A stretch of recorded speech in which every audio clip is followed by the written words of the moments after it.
Welcome everyone to TorchbearerGaming's Into the Ashwell episode 9. I'm here joined by two new players and two veterans for another session. I'm glad you're all listening in. If this is your first time, I highly advise going back and watching some of the earlier episodes, or you probably won't understand half of what's happening. If not, but if you are one of our previous listeners, get ready. This will be a good episode. We've only got a couple more going before the end of the year. So, first, let's meet our cast. Who wants to go first? Take it away, true veteran. Oh boy. 1 sec. Throw him under the bus. Yeah, pretty much. Hello, is this thing on? Hi. Oh, baby, go on. I gotta do something. My name's Welburd, Shortnose. Hello there, welcome back. My thing, I don't know. I am a goblin ranger, you see. And, oh boy, I don't even know what to do today. I'm from the mean streets of Gobblevar. I grew up there as an orphan many years back. I've been lying, cheating, stealing, you know, the normal things you do in Shield City. And I'm doing that since I was a young lad. But after a good while, I finally got enough coin together. Went to mercenary work. Got some good skills from there. Worked on the things that I already was pretty good at. But now I kind of work as a scout, assassin, tracker, just general things. But a couple months ago, I came to this city here, or this town more so, called Hearthmore. And there's a lot of coin going through it, and it still is. It's been, hasn't been that hard. I haven't had any troubles, really.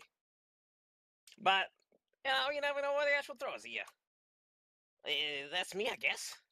We haven't had one today, but there you go. Likes, dislikes, madness. Oh, right. I like coins. I like gold. Got art, gems. I love it all. I like myself as a connoisseur. Get that good food. I hate commoner food, plebeian stuff. But other than that, I don't like the cold wilderness. Cold nights, empty beds. If anyone's out there, I'm always willing. I get freebies, and I can't save a coin for the life of me. I see something shiny. Oh, gotta have it. Gotta have it. Yeah, I think that's it. Let me check over my papers here. Yeah. Alright, and yes, Welburd has been one of our most recurring characters, with the exception of one other who's made more appearances, Lilith. But he's had quite a few adventures in the Ashwell Keep. And he is currently trouncing about with a golden crown these days. I'm a king. I have you know. So let's go on to our next veteran, Punch, if you're ready. All right. My name is Gavril Branza, a human warden, fairly new to these parts. As a young man, I was given to the clergy of Morningstar by my father, after dearest mother passed away giving birth to me. I was raised in the cloistered halls of worship and reverence. As all teenagers do, I eventually rebelled against what I was taught and sought escape from my mentors. Oh, I got the changed voice midway. This led to catacombs beneath the abbey. Here I found many unexpected things, but most fascinating among them was an antiquated urn. Curiosity and teenage foolishness are powerful forces, and these led me to open the ancient urn, releasing the being contained within, and with it flames unlike any I had ever felt or seen. The fires raged through the abbey, burning every man, woman, and child to ash, except myself. The last thing I remember was the being's voice, like a chorus singing, before I succumbed to my wounds and passed out. Years passed as I recovered in an infirmary after the incident, mind and body racked by the weight of what I've done. Eventually, I was recovered enough to function as a member of society, and I devoted my life to the wardens. I've spent the last decade defending the faithful, the innocent, and the lost from the creatures that hide in the glaring light of day and the darkness of night alike. And, as far as likes go, I enjoy cool breezes.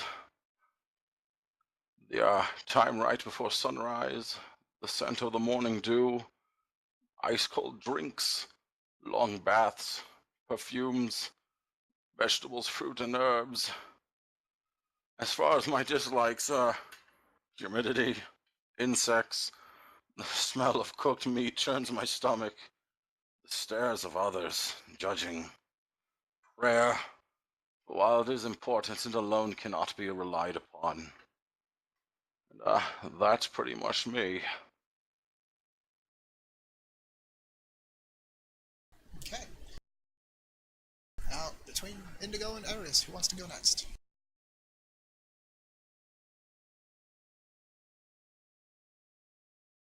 I'll go. I can go.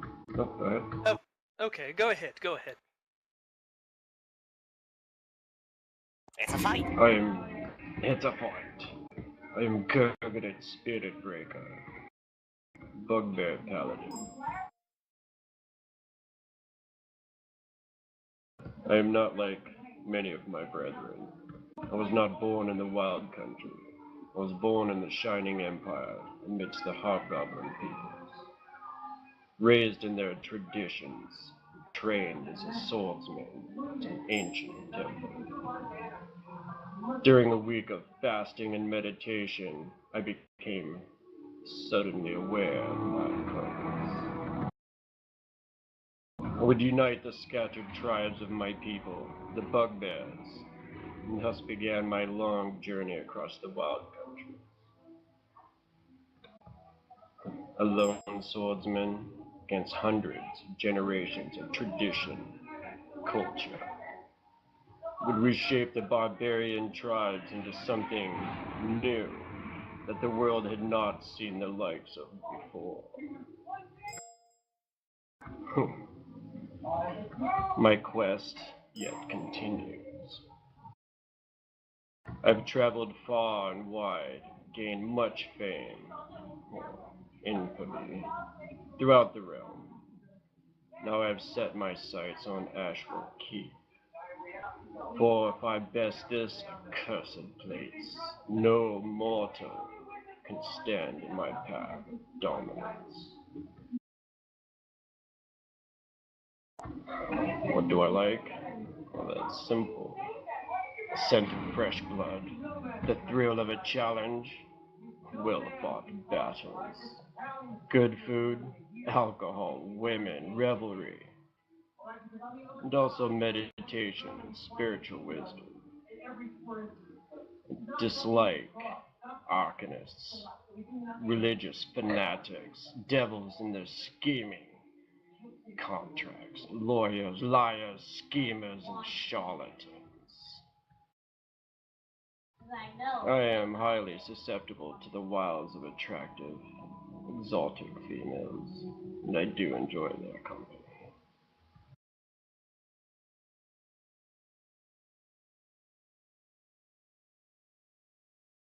Alright. That leaves you, Arieus. Hello, fans. I am Grigory Charodev. I was born a simple boy who was raised by merchants, and eventually I traveled far and wide as a young man, yet I never felt like I belonged anywhere I went. Always the outcast. Eventually I found a place where I belonged. The greatest show in the realm. They called it the carnival. I joined as a young man, only 21, as a laborer. Ugh, I hated those days, but I could lift, carry, drive a cart, cast a spell or two. That was enough for a time. After a while, I was taken under the wing of the great performer, Darnik Charodev, the strong man. He began to train me, and weeks turned to months, which became years, and eventually I began to train myself and became one of the star attractions, the brothers Charodev. I reveled in my fame. They were the best times of my life. Oh, the fans adoring me like they should. Then the show ended as they say it must. The carnival was ravaged by some horrible creature. I can't bring myself to describe it. It was something I will never forget. Of course, I love my fans. A drink or two now and then, and kinship with fellow outcasts such as yourselves. Just don't ask for an autograph. I dislike being alone and thinking too much. And, you know, I'm not sure which is me anymore. There's so many of me at any given time, I've begun to wonder if I'm just one of the clones. Which one of us is the real master? Fantastic. And there's our cast for tonight, and this should be an interesting session, to say the least. Sadly, we don't have any attractive females in the party this session to mess with Khurg, but I still think this will be a good group for attractions. I can be your girlfriend for tonight. Perhaps that would do. Oh my. That leads us into the next part for the two veteran players. Living expenses. I actually have a question. Grigory is a human? Grigory is a human, yes. Grigory is a human, yes. Okay.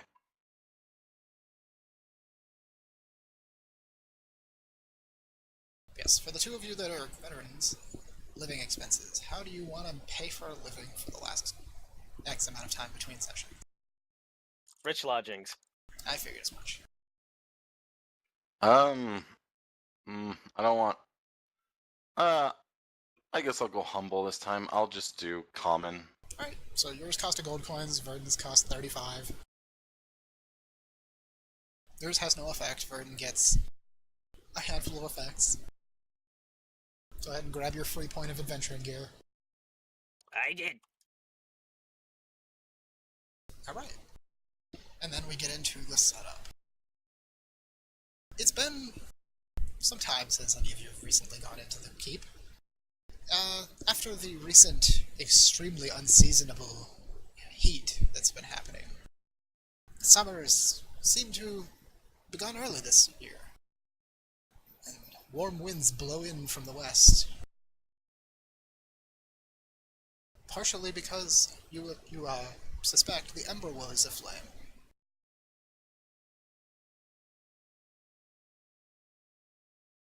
It seems the woad has lit a blaze a few weeks early this year. And some of you, those of you who are more worldly have traveled, would know of the Emberwood. It is a region far to the west that is a peat bog of sorts that some people do call home, but they're very nomadic, given the fact that during the summer season that entire area is on fire. Yet the trees still grow back every season.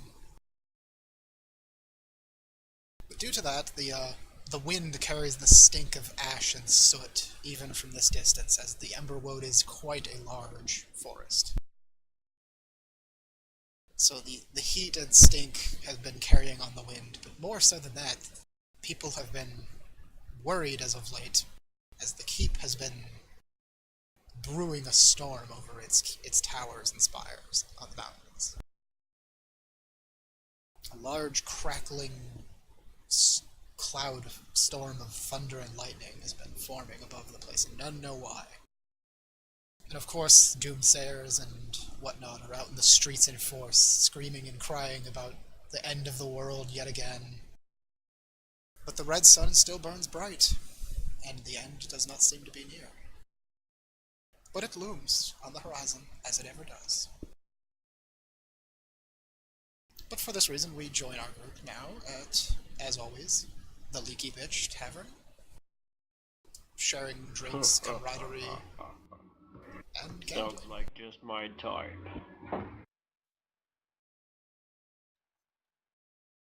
I do love drinking.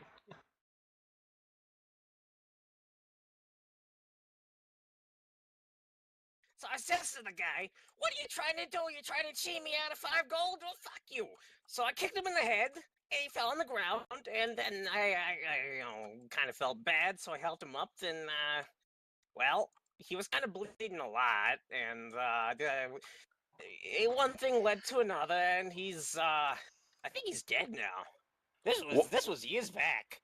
Why do most of your stories end with, "I think he's dead now"?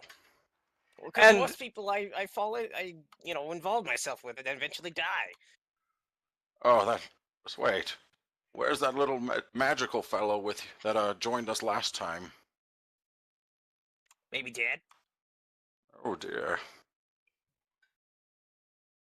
And the bartender behind the bar, who is a halfling, kind of turns in your direction as he sets a drink in front of one of you, and he's like, "Maybe dead is a constant state of life in these parts. You learn as you get used to being here. The keep is taking mercenaries on a daily rate at this point."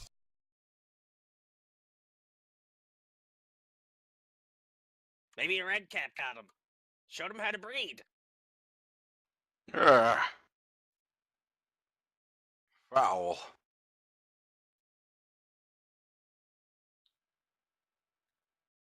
So how have you been these days, Gabby? All right, I suppose. Kill I anything mean- recently? Killing is all you speak of. Is there nothing else? Do you maybe take up an instrument? Do women count as instruments? I mean, if you play them well enough, they make lots of beautiful music.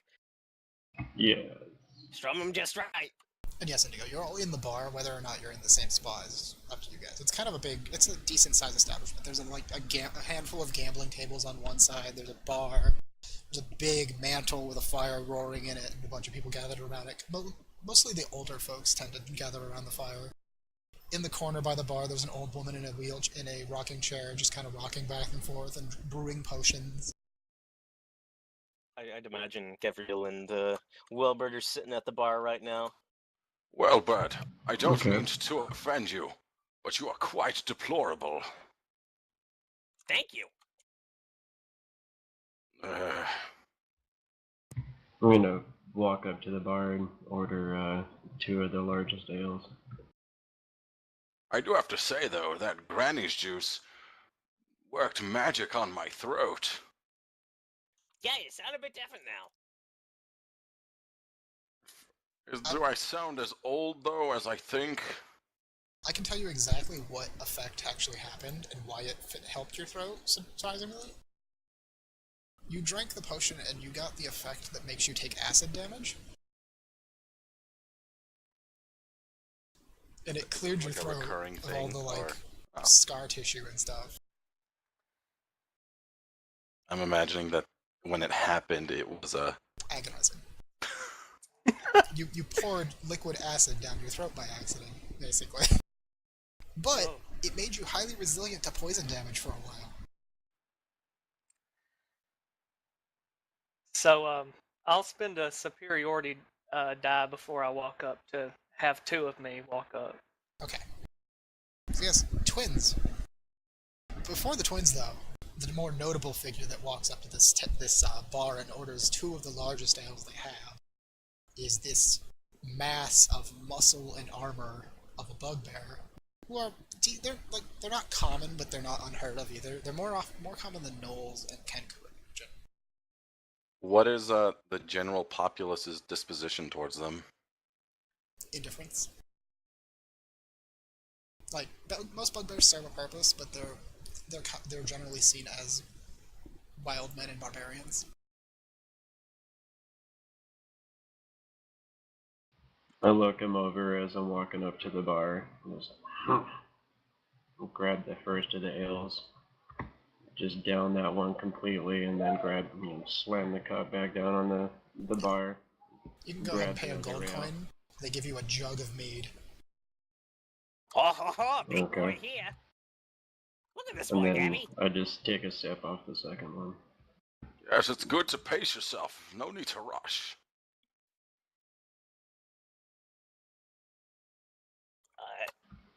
Drink more. Yes, this ginormous bugbear, and I do mean he's very large. I believe I have his size actually filled out on the character. I do not believe they have enough ale to satisfy my thirst. Yeah, he's over 8 feet tall. Maybe you should try, big boy.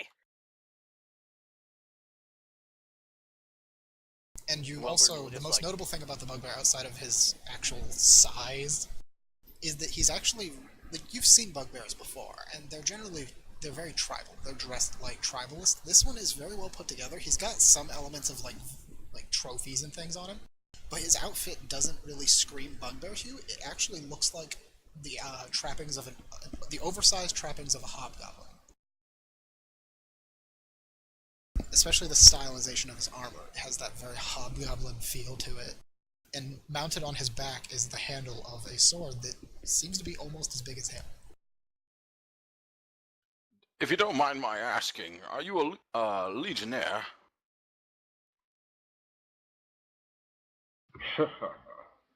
I have crushed many of them. Answers my question, I suppose. I suppose so. And then, of course, following him, another pair of twins, human twins, come up to the desk, or the bar, and get some drinks. And these two look exact, like perfectly exact, like twins, but they're also quite well dressed. Are twins rare in these parts of the world? Twins are as rare as they ever are. Quite the sight. Which do you think is the eldest? Aren't twins usually born a few seconds apart? Maybe. Well, it depends on the mother, I suppose. Maybe they came out at the exact same time. Maybe she's just that wide. God. What? I've seen it. Surely that would break the human. Ah, The halfling man behind the bar, who you know is the owner of this place, kind of chuckles and speaks up at that comment. He's like, "Don't worry, he's a goblin. They're a little more flexible in certain areas, I hear." it's true. I saw a woman give birth in the street one time when I was a young boy. Boy, that was a learning experience.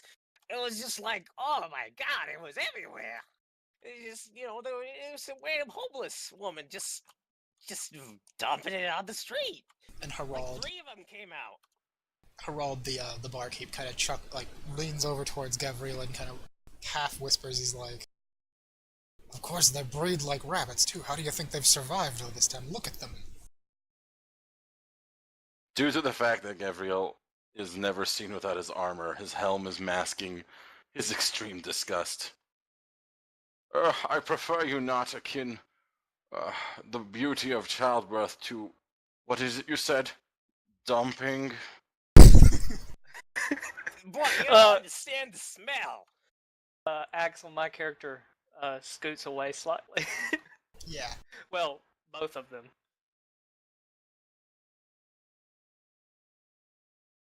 I think she was some sort of plague victim or something. It was a terrible experience. You're upsetting the twins. I Well, believe you're upsetting everybody. Well, we're not easily upset. I couldn't help but hear you. We're from a carnival. I'm sure you've heard of us, the Charodev twins. No, not an autograph today. I see you, Goblin, pulling out your quill. And Ah, I leave it up to you guys if you know of them. But yeah, they are pretty popular. It's a traveling carnival. Performers. What are your expertises? The tightrope? We do tricks before the crowd, and I can. Maybe there's even more than two of us. Well, You'll have to see the show to find out, of course. I was going to say the three of us. You know, we're a crowd. Anything you could maybe get a little, I don't know, an appetizer? What kind of trick?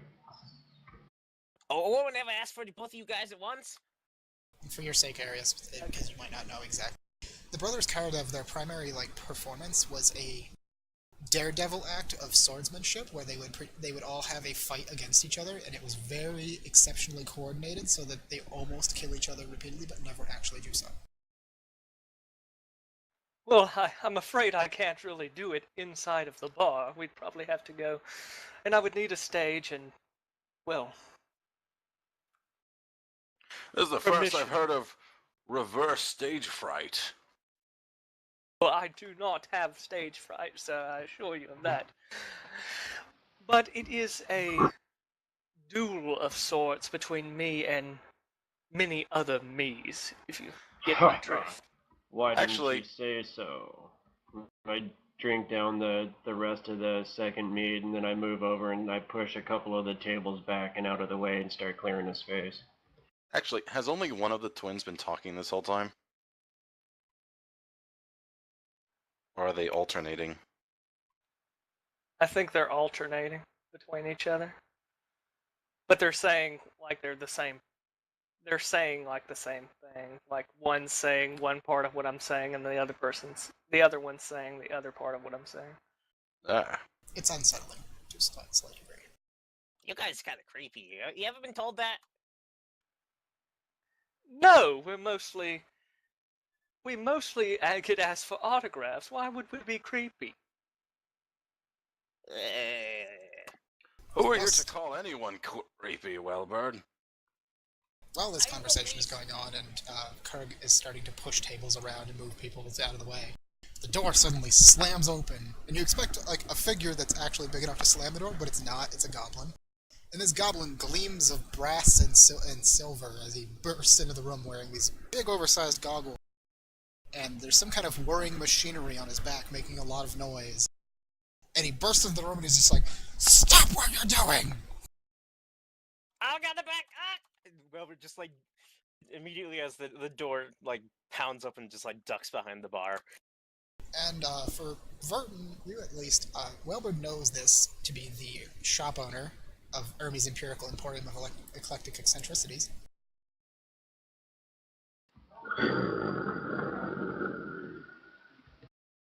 And he comes, like, plodding through the center of the room as all the people have just kind of stopped to look at him, like, what does he want? He's got this weird gadget in one hand, and he's, like, twisting a knob on the side, and it's going... There's, like, two little antennae coming off of it. Basically, it looks like a rapier with two blades. And there's, like, a slight electrical current popping back and forth between the two blades as he's messing with this knob, and he's like, "My readings are off the charts! You wouldn't believe what's happening out there!" Welburd will pop his head over the thing. Abby, what's up? The storm! It's gonna get bigger. It's gonna get a lot bigger. How do you What know? do you... Like, who's a McGwatz? It says so. Yakuza, oh my god! My What? ancient dwarven Huzamagwatsit is going crazy! You wouldn't believe it! What is this thing? Not a thing. Nice. I'm Army Eagertongue. I just kind of like gesture in the vague direction of this goblin.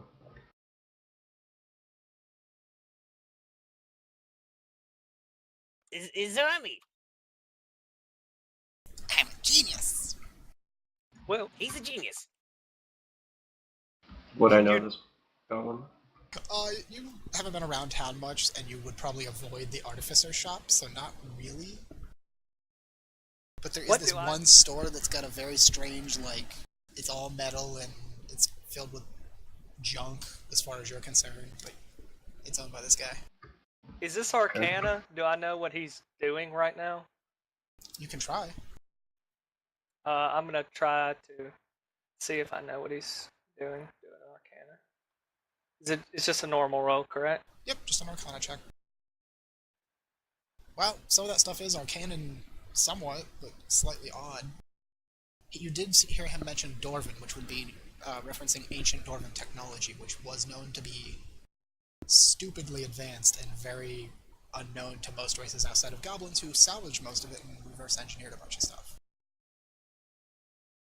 after they genocided them. Good times. What does your Whatjet tell you about the storm over the keep? It's gonna get real big. Like you wouldn't even believe it's gonna be so big that it's gonna take a whole town and the whole valley over, and it's gonna probably lightning everywhere. How long do we have? Days. I think I've found the source. It seems to be all coming from inside the keep. Never fear, little one. We will save you. Oh, I'm not in danger. Well, I am, but my house has got lightning rods everywhere. I plan for this. The keep is ever a source of despair. But in this case, it's not despair that's coming out of it. It's atmospheric manipulation magic. I will let you believe that. Despair has many forms. Yes, something is on in there, and it's coming up through one of the towers, and it's manipulating the storm, and it's making it bigger, until it's gonna take everything out. Well, obviously, we must do something about it. Who's with me? We must go to this point in the keep and put a stop to this evil I thought technology. you were about to stab yourself. Well, I Well, ain't going unless I'm getting paid. performances can wait. We can't all die here in the valley. The Ringling brothers are right. We must do something. I kind of finger the handle on my sword a little bit, and I said, I suppose. No gold, no go. I can't offer too much gold. I mean, I'm just a lowly businessman, but I can definitely sweeten the pot a little bit. I'm sure the town wants to be saved. I'm sure they'll help out, but if it helps, I can And he kind of like slaps himself in the face a few times to try and straighten out his head. The glory of conquest is all I need. I mean, you give me a discount at your shop, and I'll try to bring something back for you. How about that? Sure. Yeah, if there's some kind of machine manipulating the storm, if you bring the parts back, I can try to identify it and maybe prevent it from happening again. Maybe reverse the polarity of the Hujima what's and guts and thing, and then I can make it always have calm weather around here, and then it won't rain so much, maybe. Welburd, perhaps you should ask if he can give your rifle a tune-up as well. It's working fine right now. But Ermi, you're thinking boring. You need more boom, bada bing. Do you know how much it rains here? Because I keep track since I got here. It's rained a lot, like a lot. If it stops raining so much, we can grow better crops. That's good for everybody. Well, yeah, but He's right. We must do it for the vegetables. what about the explosions and everything? The good old days. Vegetables are an explosion of good taste in your mouth. Oh. You can't be famous without fans. We have to go in. And also, for reference to your question, Indigo, bugbears do not believe in gods. Bugbears are spiritualists. They believe that their nature has spirits, items or objects have spirits, and that the spirits of the dead linger on the plane of existence and give wisdom through their ancestral connection to you. Okay. So when I said that you got, like, spiritual wisdom, I mean literal spirits giving you wisdom. I dig it. Yeah. It's very Taoist. Yeah, I was gonna say it's kind of ironic that I hate religious fanatics, but I'm a paladin. But that explains it. Yep. It's a belief system, not a religion. Yeah. Alright. But it sounds like you guys are down for the mission? Yeah. I have long waited to crush this tower. Once more into the breach, dear friend. Oh, sorry. No, let's go. And he's like, okay. Tries to calm himself down for a second. He's like, okay, come to me when you're ready, and I'll give you a thingamabob, and it'll help you track down the source of the signal that is adjusting the atmospheric temperatures with the magic. Okay, bye. And he zips out the door. After he leaves, I kind of look at everybody else, and I'm like, "Do any of you understand anything he just said?" I have an inkling of the technology. It's not his. Go. No, I don't want to be rude. Oh, no, Gabby, come on. No, I like to, you would interrupt, but you can go on. Speak. Let's move on. Yeah. Yeah, speak, Gabby. He spoke not with his words, but by his passion. We should all see to become such passionate men like him. Well, I'm plenty passionate, let me tell you. No, don't tell me. We do not wish to hear your story about the woman in the alley again. Oh, please, No. God, no. But I understood him. It's a goblin thing. We just instinctively understand each other. With the weather magic thingy. Yeah, I understood it. I got it. Alright. And with that, we'll move into the next phase of the camp of the session. Vendoring.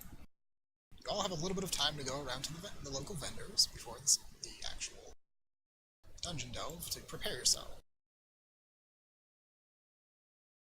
And this page kind of lays out what places you can go to and where, and you each get 2 stops.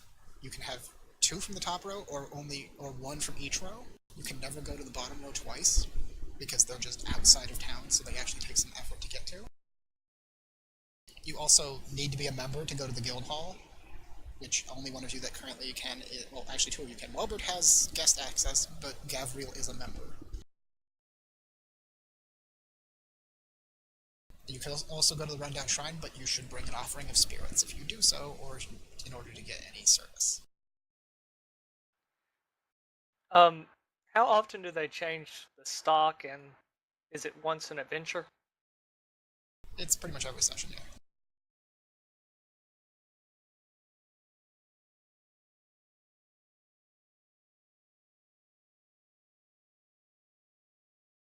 So we can go to anything in the top row? Or any 2 in the top row?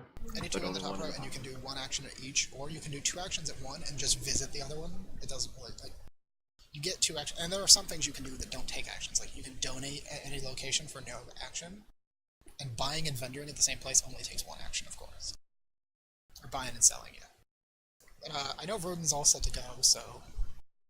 Yeah. Okay, I'm gonna go to the tavern. Okay. First off. And I'm gonna pay for 3 skilled whores.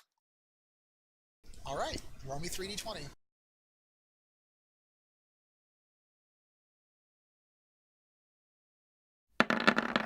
I mean, if we're taking the time, I'm definitely going to the brothel. Alright, you did not contract any diseases today.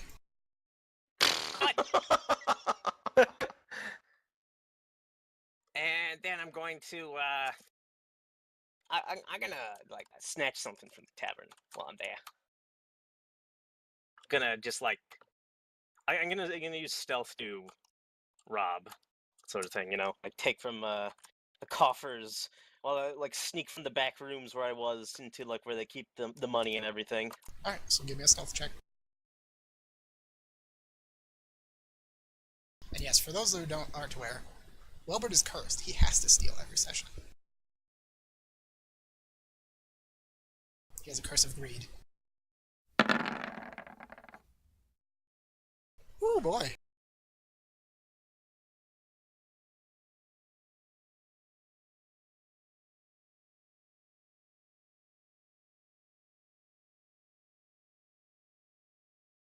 I'm sneaky. I'm sneaky. Alright, gain your bad karma for that, and you get 27 gold. How do I know how much gold I have? It should be on your character sheet. It's there's like a GP thing in the inventory section in the middle. Yeah, there's nothing listed in it. What's your background? You should have I am a 25 far starting gold, I traveler. believe. Where do we see what they have? I'm on some other screen. I can only see Oh. like the. If you go to the journal, there's a handout that called Vendor that shows everything they sell. Yep. Yeah, all I see is the shops. Yeah, that's what you're looking at. Or no, you know how to go to your journal page, right? Where your character sheet's at and stuff? And you opened up did you click the vendor handout? You Yeah, can I show think it to so. players too. There, I'll click it and have it show to players so it should pop up for all of you. Yeah, this just shows you each shop and then what they sell. How much does it cost to join the guild? You can't pay to join the guild. Oh, okay. You have to earn reputation with the guild to get in with them. Verdun got in with them because of a quest line thing. It was actually, small plug, Tales by the Hearth episode 1, that you can go watch that and find out how exactly Welburd earned his way in with them. With his charming personality. It was actually episode 1 hammered out. Yeah, past that, I'm gonna go to the guild hall and check out the hunt contracts. Ah, the hunt contracts.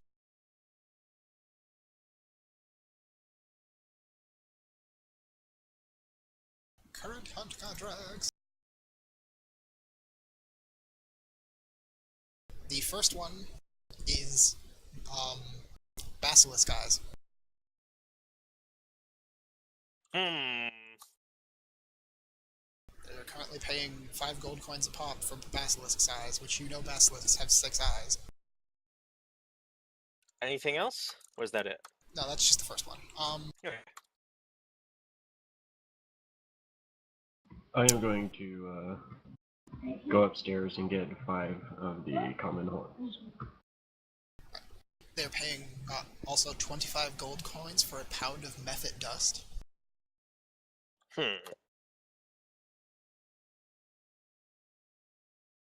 Any others? And the last one is for invisible stalker blood, Oh. which they are paying 8 gold coins for a vial. I think the one that I can get the most money from is the basilisk one, so I'm gonna go with that. Alright, so you can write that down somewhere on your character sheet that you have the Basilisk Guy's contract. And it's, what was it, 5 gold coins per eye? Yeah. Go ahead and write all that down. And that wraps up your part of vendoring. So now, Yes. Khurg, you're gonna get common horns, you said? Yeah, sorry about that. 5 of them is 5 gold, okay. So roll 5d20 for me. Alright.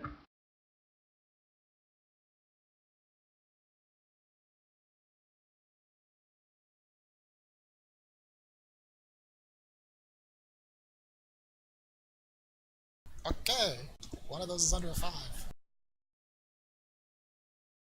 So I will get back to you on that. You have a slight itching sensation after Can your I time with use these ladies.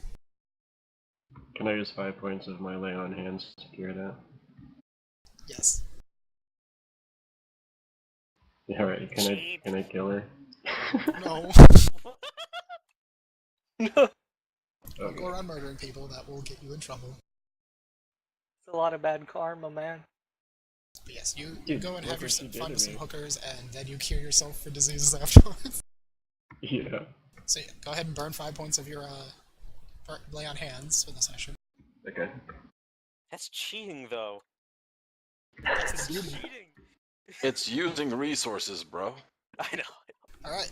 Did you want to stop anywhere else? No. That's all I was doing. While everyone was shopping, I was just doing that. How about you, Gavril? Did you want to do anything? First things first, he shakes his head at those two bolting up the stairs. He knows what's up there. He's seen the signs. He'll check out what's on the job board.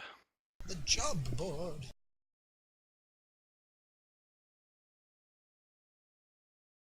All right. Let me pull up some job board stuff. All right.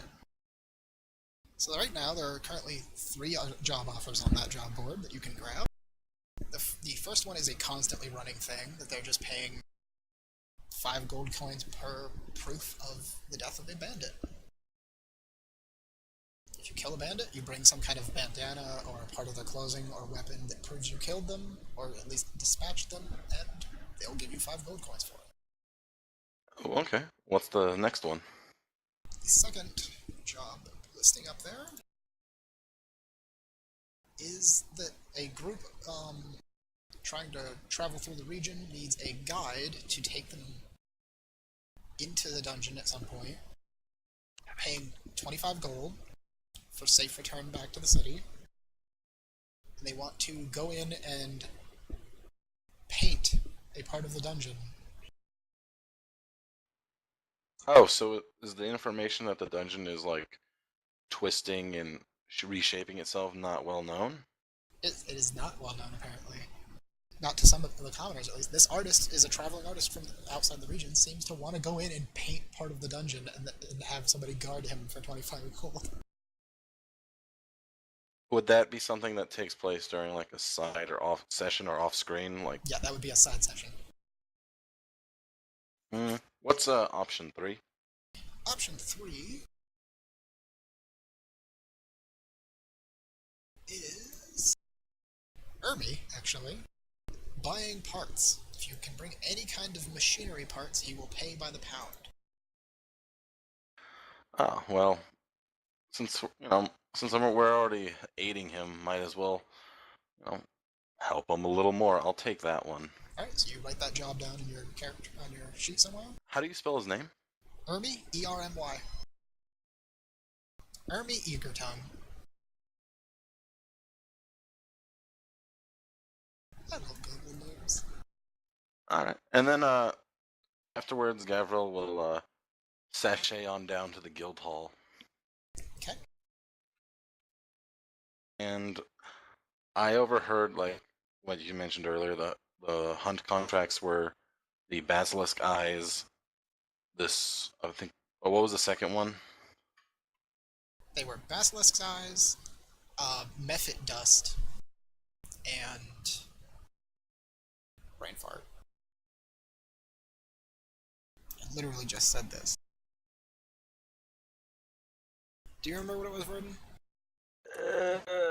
Invisible Stalker Blood. Oh yes, invisible stalker blood.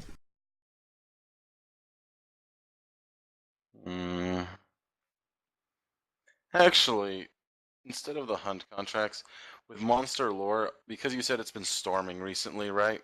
Like there's been a lot of steady downpours.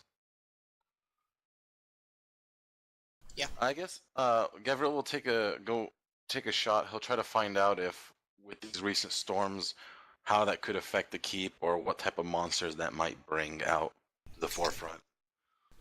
Just In that arm case, himself with knowledge. yeah, go ahead and just roll me either a flat intelligence check or Arcana or Nature. Your choice. I have a solid 10 intelligence. I have religion. No, okay, I guess It's all flat intelligence here. Okay. Yeah. Oh, Oh my god. naughty Well, dice. Wow. Storms are bad. They'll chase off most wild animals, so you don't have to worry about those. The only other big got- things that you'll pop, basically all you can really glean is that you have to watch out for elementals when there's storms brewing. This information will keep me safe and safeguard my allies. He is completely oblivious to the fact that he is not good at studying. Yeah, that's fine. That's how it should be. That's hilarious. You don't know you rolled a 1. You just did. You are so confident in this knowledge. Does that go Alright. on the naughty dice spin? And then Just- he'll yeah, that's it for Gavril. Okay, that leaves Arieus. What is the just a little murder quick- caravan? The Murder Caravan is a caravan of traders led by a group of Kenku. Thus, a group of Kenku is called a murder. If Nice. you don't know what Kenku are, they're little crow people. What's an unseen hand contract? You were not a member of the Unseen Hand. Oh, it's It doesn't exist. It's just a rumor. I'm going to first I'm gonna go get a tarot reading from the Ordo Magistrix, and then I'm gonna go perform. I'm gonna perform as a job. I think you can do perform. Entertainer. You're gonna make me actually do the tarot card thing. Okay. Neat. First time. Alright, and a tarot reading is... Where is it? I marked it off. It was 5 5 gold. gold. Okay. Yeah, and then you can go ahead and roll a performance check. Okay.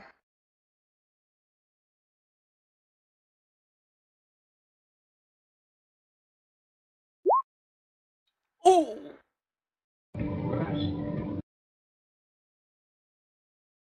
Oh, that's good. I stole the show.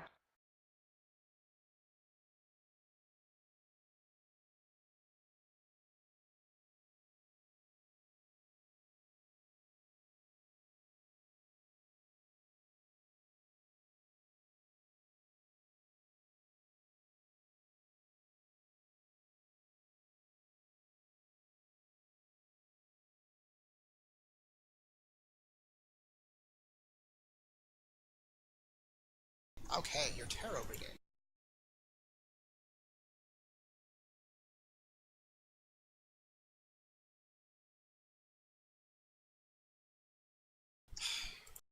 Sites that block ad blockers need to die on fire.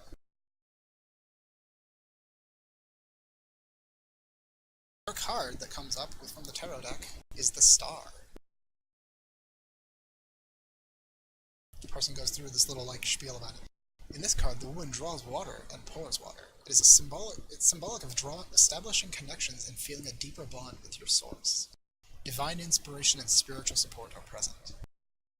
Recognizing this gives you the enthusiasm and hope you need to aspire to reach new heights. When the star comes up, you are being encouraged to really let yourself shine and to take some risks and put yourself out there. Star often comes up around those who feel their sole purpose is to reach out to others and inspire them to discover their own inner light. It's a fitting card for your character. Yeah. Inspire Welburd to shine. And as for the effect of that, you have a single inspiration die that you can hand out during this session at any time to any given character of a D4. Oh. Oh. What the inspiration dice do again? It's just like the Bard ability. You can basically grant it to somebody as a bonus action, and then they can roll it anytime in the next minute as part of any other normal D20 roll and add it to the result. Oh, cool.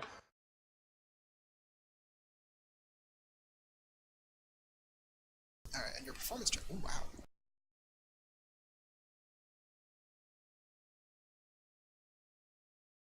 He's a professional. 21 gold. Huh. Nice. So you made a good chunk of change just performing.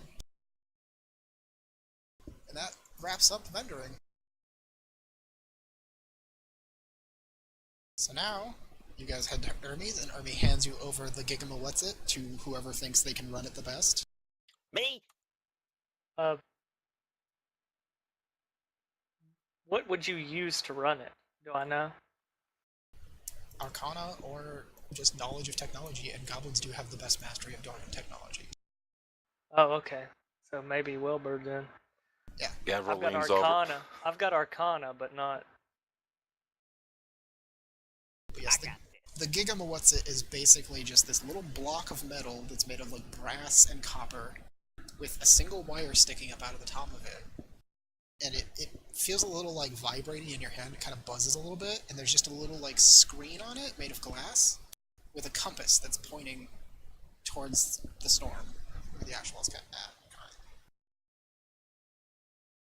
So it's basically just a glorified compass. Oh, okay. Well, it says that way. Lead the way, then. I will lead the way. First Officer Gabby, manage the troops. Okay. Keep Hoist a the wide sails. keep a wide berth should that thing go boom. Alright, and with that you guys set off towards the Ashwell Keep. So you head across, up along the path and across the river and up into the mountain pass through the mist. As there always is, this clinging sulfuric mist around the Ashwell Keep itself, up in the mountains. Welburd Finally. will inhale it like. Ah. Good old I have smell. long waited to crush this temple. And you finally make your ways to the doors, and they push open with a loud creaking sound, and you enter the dark chambers of Ashwell Keep for some of you for the first time.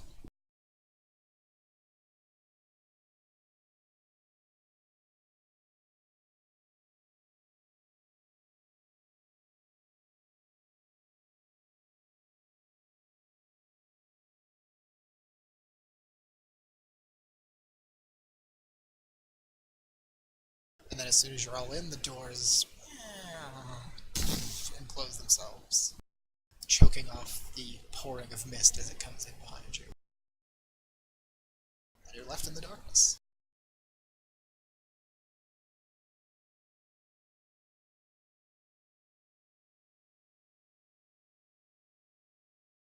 Anybody got a light? I got a boopy. A beepity boopy thing. I ain't carrying no light. Would that be an adventuring gear Yep. to do? I do I'll not do it. fear the darkness. Alright, so I'll- Grigory, you're I'll- gonna light up a I'll torch? light a torch. But I bet you fear your ally, piercing your shoulder by mistake while he flounders in the dark. Alright, and Grigory pulls out a tinderbox and kind of flint and steel and lights up a torch. That would be a mistake.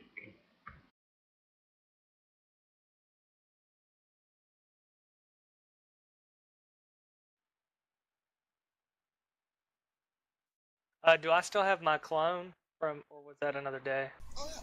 No, he's still alive, so he's with you as well. Go grab one. So let's see, which way is Mr. Beep Boop sending us?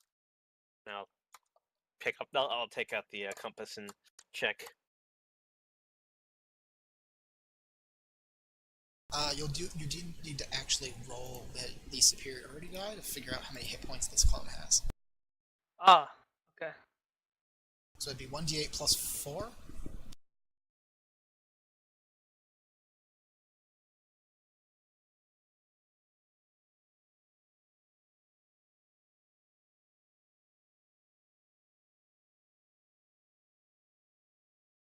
Nice.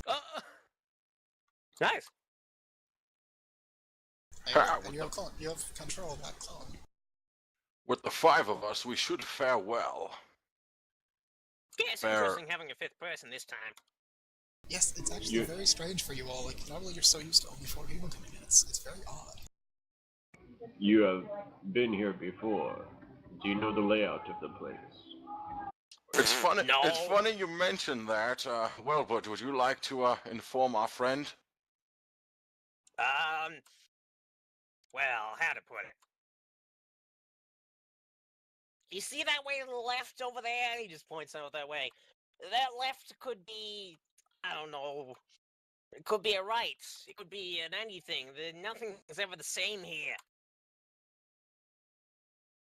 You take a shit in here, you know, next time you're in here, you'll never find it. Does this goblin ever make sense? I make sense all the time.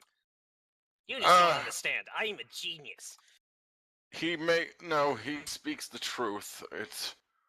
The keeper's almost like a living being. Changes, twists, turns. Does a bugbear shit in the Ashwell? I wish to not find out. Huh. Welburd, it's that way. Currently it says. Mr. Beep Boop says this way. Believe it is devil magic.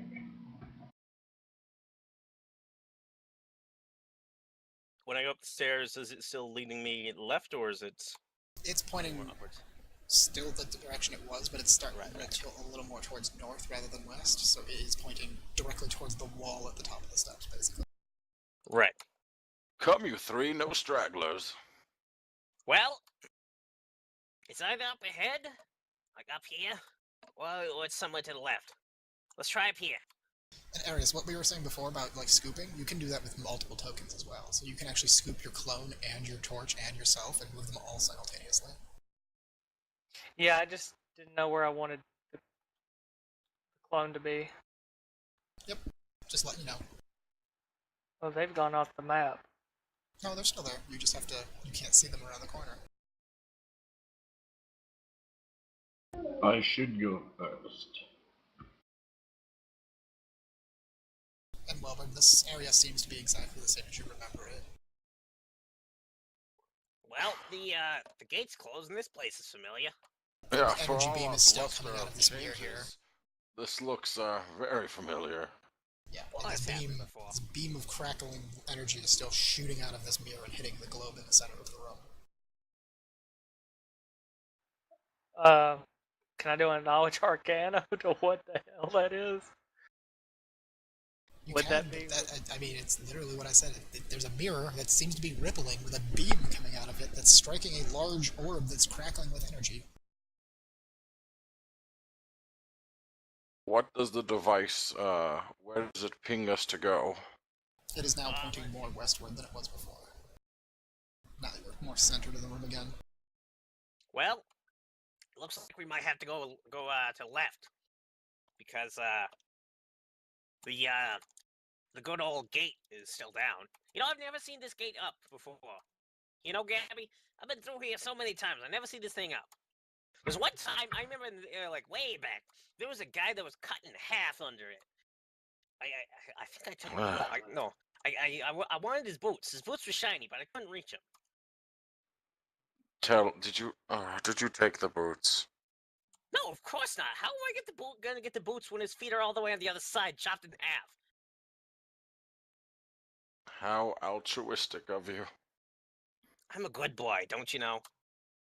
I suppose there are we'll have these- to... Faintly glowing green witch lights on these two sconces in this room by the stairwell there as well. What is up here? There is that's a big iron gate seems to be closed down over that exit. Mr. Twinsley, you ever seen a man, chopped right in half? I have a feeling the big boy over there probably has, but what about you?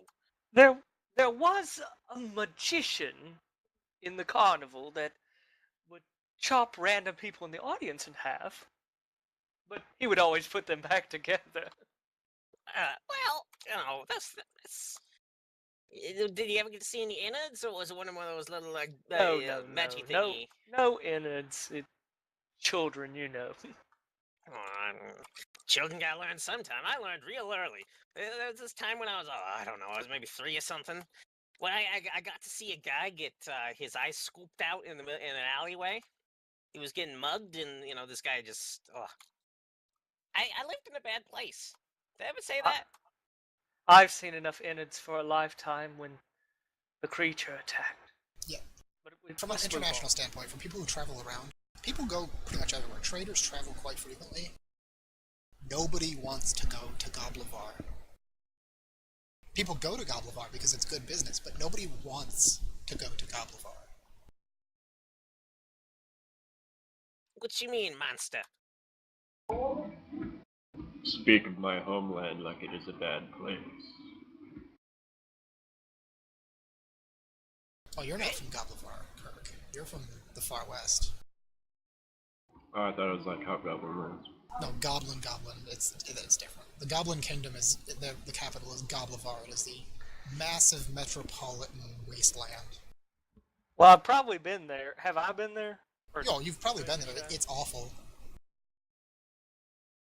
Like, from a human standpoint, it is smog and pollution and vice and sin incarnate. And poverty. Lots of poverty.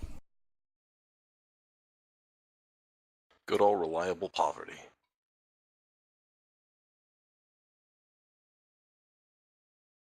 The McFuglies have been ruling with an iron fist, though. But yes, it seems this passage is blocked. See, Mr. Twinsy, what was that about, monster? I don't suppose one of you should have a key. Key? No. I don't think I've ever found a key in here. By looking over here at this mirror on the left, is it pretty obvious that if this one was pointed at it, like, what is this? Is this pointing straight at that middle thing at the bottom? It seems to be a perfect mirror of the one on the other side of the room, so they both seem to be pointing directly at the orb.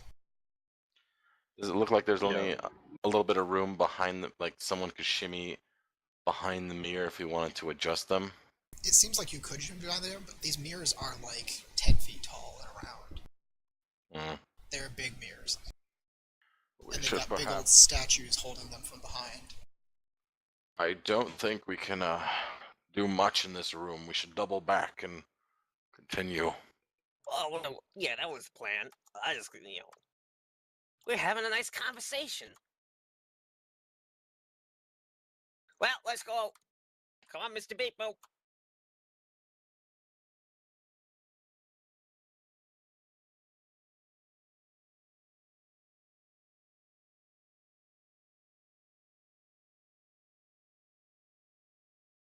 Hey, where did the big boy go? Huh? He went through the beam. I was looking down at the beep boop. Big boy, where are you? He seemed to have gone a round way. What is this? Oh, I assumed that there would be a way to, like, go under it or something. Oh, yeah, you could crawl under it or jump over it, but without really any trouble. It's just you went around the long way. They all went the other direction. What is that on the floor? Where? Let's keep going. Wait, no. Let's wait for Khurguuret. Oh, there he And is. All right, now let's go. What's that on the floor in there? Checking the other direction. Where? How do I use them? Just If you hold just- down the button on a spot and it'll boop. It seems to be a dead end. That's a sconce that's speared down into the floor, but it doesn't seem to have any kind of torch or light in it. There's one on both sides here. Well, this way. I'm gonna light it. This one. So you kind of poke the torch at it. There's nothing inside to light, so it doesn't... Oh, okay. You just kind of drop some ash and embers inside of it from your torch, but nothing seems to happen. You opening the door? I'm gonna first test it to see if it's locked. or like being No, it seems to be, supernaturally barred. it has give. All right, I shall open it and I slowly. scoot back before he does. I'll slowly open it, putting like my rifle through the open crack and sort of like Okay, peek so you're through pushing it. it in. So, yeah. Alright, let me get the light.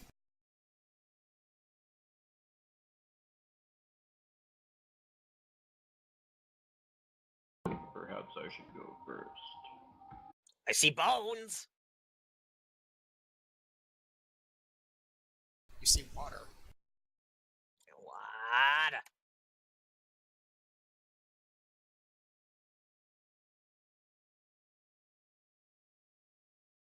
Shall we? Don't fall in. Oh, a staircase. So yeah, you guys kind of all skirt around the little puddle of what this. It's seemingly shallow, but it's kind of murky, so you really can't tell. Pool of water, and there do seem to be a stack of fish bones around this side right here, where something's been eating fish and leaving them at the shore. And as you actually watch the water, you can see things moving around underneath the surface. I'd like to check out those fish bones to see how aged they look. They Did you range. find something? Go ahead and roll me nature or survival.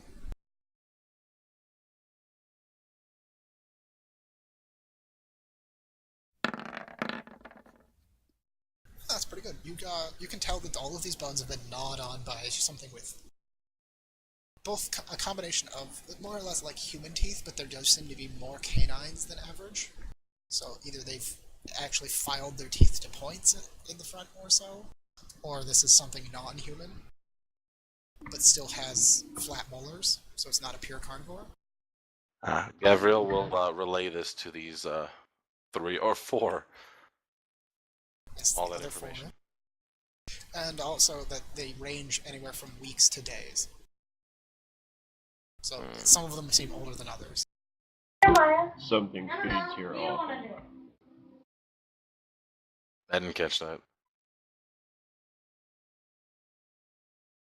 So something feeds here often. The idea of filing one's teeth down to a razor-sharp point is a ghastly one.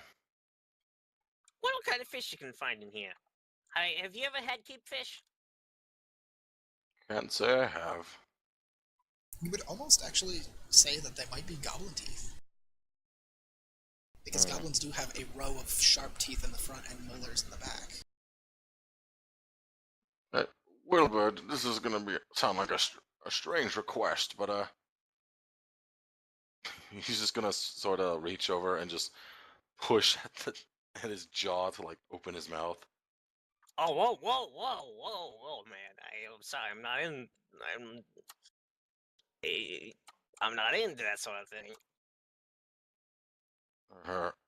Ignoring that, He'll like back up against the wall.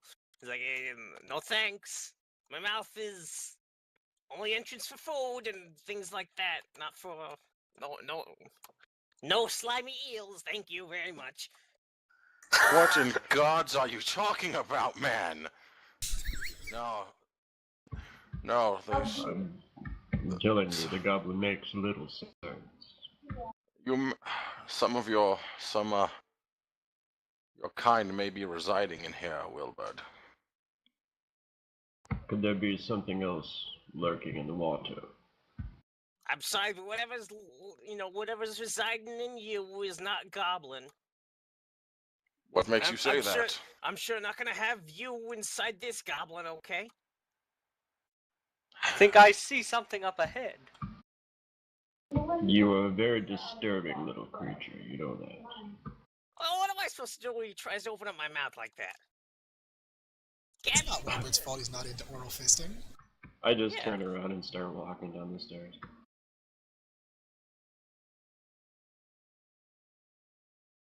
I'm not into short stacks, Welburd. Calm yourself. Well, then explain yourself. I can't understand everything you're doing. You don't make any sense to me, Gabby. Axel, you step up to that. It seems to be like a shelving unit, and it's stacked with like aged-looking like fruits, vegetables, and bread, as well as plateware. Like a still life thing, or is it like real food? No, real food. It's just been there for a bit. It doesn't look rotten necessarily, but it's definitely not fresh. And there also seems to be like dinnerware. There's a set of plates and like a thing of forks and spoons and knives. Anybody hungry? No, thank you. I'm going. I'm fine. Robert. Plateware's shiny. Ooh. Well, they're all up over there. He'll inspect the plateware and clean them off, find out the other stuff, and if there's any food on him, and just slip them in his bag. Yeah, there's 8 full table settings. Should I roll sleight of hand for that?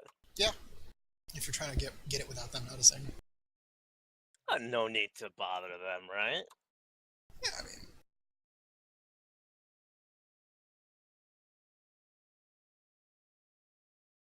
Meanwhile, Kurg's just standing there at the edge of this obvious pit drop that has these blades that you can hear the sound effect of. Oh yeah, you managed to those go right into your bag and nobody really cares. Unless somebody wants to actually oppose, your passive perceptions are all lower than that. I kind of want to do it just so I can like be completely like okay, just turn away. But no. And bad karma. Bad karma. Okay. Yes, Kurg, you're now standing at this edge of this thing, and it seems to be like about a 12-foot drop. And down at the bottom, you can definitely hear the distinct and see the distinct sound and hear sight of 3 spinning blades bobbing back and forth across the bottom of this pit that's 10 feet across. And there is blood splatter down below. Are the whirring of the blades loud? Loud enough that you can hear it where you are, yes. But you can probably hear it at the top of the steps. Do you know a trick that could cross this? Acrobat. Well, I would say the less vertically challenged of us could probably leap across. One of us should probably toss Mr. Shortnose across, though. Hell no! I would be happy to toss the goblet in there. Across, I said. Oh, yes. Only person that's allowed to pick me up and throw me is Beans! Again, this Beans fellow. He's a cool dude. He's my best friend, don't you know? You should meet him sometime. You've spoken about him quite highly. I would love to meet him. He works for Morningstar, just like you. Yeah. Can I do a search for any, like, switches or anything like that? Yeah, go ahead and give me a search check if you want to try it. Like, it's a perception, so yeah. You want to actively search for something? Yeah, and I say, everyone look to see if there is a switch to disable the device. If he's looking on the right, then I'll look on the left. Yep, you can either search with flat perception or investigation.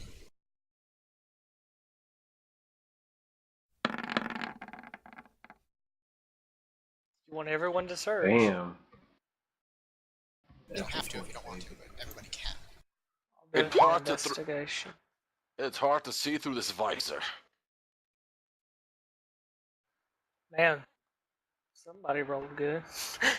I believe I have found some.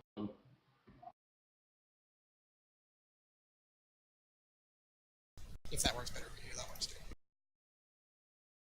Yeah, I was just doing it. Yeah, I usually set everybody to query, but I sometimes miss it.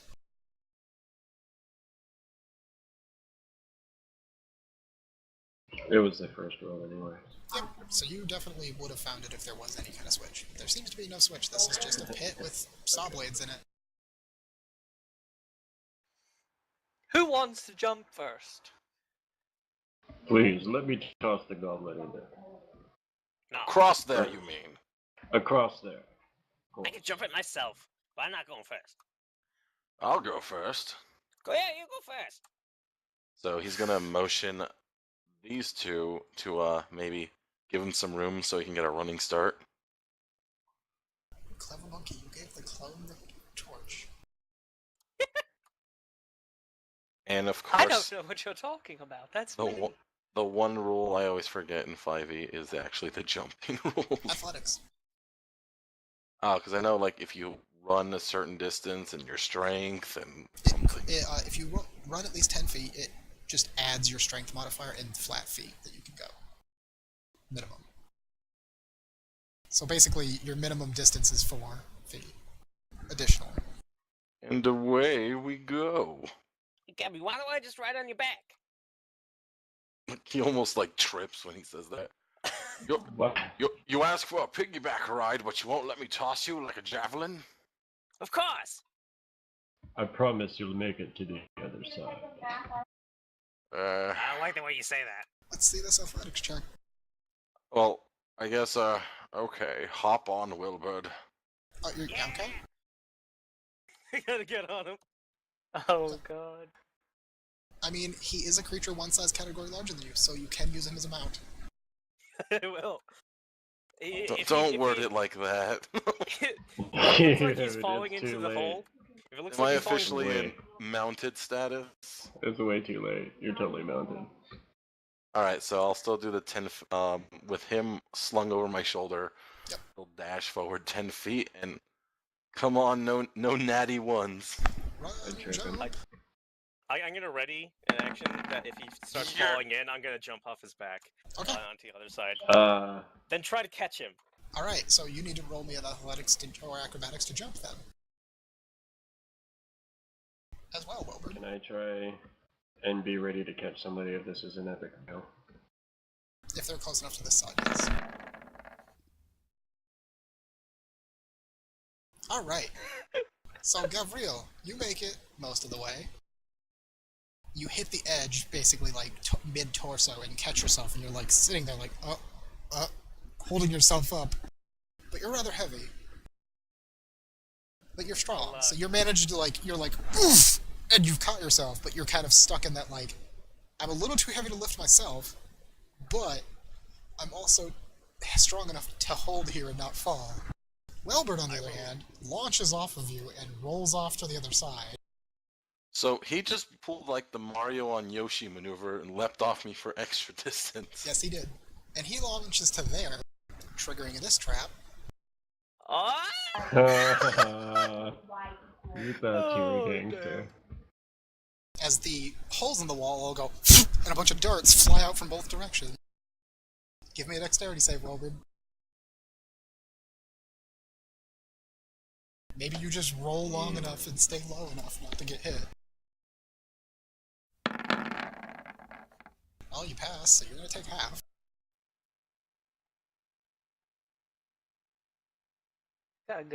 That's a good save. When I'm in the clear, I'm gonna, like, dash back to, like, get him up. Alright, so you take... you take 2 points of piercing damage and 1 point of poison damage. Got it. As these darts come flying across, and then they're gone. They kind of hit the other wall and fall to the ground, and the ground is now just riddled in darts. I told you should have let me throw you. I'm okay.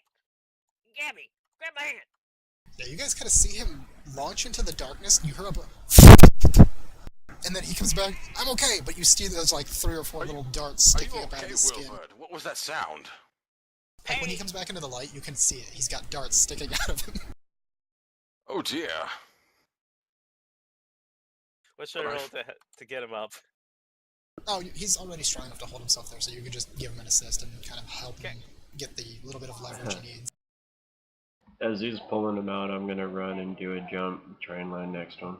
Alright, go ahead and roll an athletics check. Oh, so he's able to just pull me up. Yep, you're both up on that side now. I got you. Now, Gabby, don't step forward. I guess Yeah, you guys can occupy this space. And Kurg, you make it. You just leap right across and to the other side. Oh, thank you, Welburd. I thought for a second I was going to be one was going to become many down there. A hamburger. As I land next to him, I just kind of look over and. Arieus, how are you going to cross across this? Is there going to be more than two? Are you just going to daisy chain across? Make a That bridge out is of true. clones. I could do that. But first, I have to roll. Is there any way that maybe Gavril and how do you pronounce it? Khurguuret? Khurguuret. Khurguuret. Like we can stand ready to like catch them or give them a hand? Would that be more hindering than helping? Oh, you can definitely get ready to try and catch them if they fall. Okay, then that's what Okay, Gavril is so- gonna do. That's not the.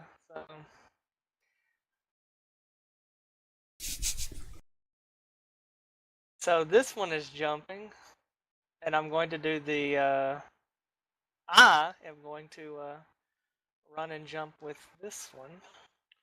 Kurg, be ready to catch them if they should slip. Perhaps. Bob was just like pressed up against the wall, trying to stay out of the way without getting into the trap.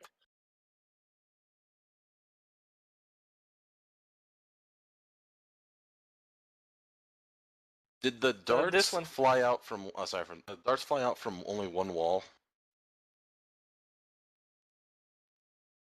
You can, now that you're aware of the trap, you can clearly see there's a line of holes on both sides.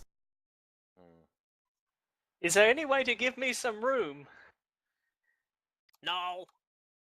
Oh shit! I mean, okay. Welburd can shimmy under them, though. He's low enough. So Perhaps you have triggered the ones down here. Let's take a step and test it. You do it. If you'd like, you can borrow my shield and stay low and use it for cover. Perhaps I could toss the goblin. No. There's enough room for you guys to all to catch this land over there. It's a 5-foot area. You don't, like, just because your tokens take the whole thing doesn't mean you actually do. Don't worry about that part. So if you're gonna go ahead and jump, just go ahead and do it. But you do need Okay. to figure out a way to get past the darts.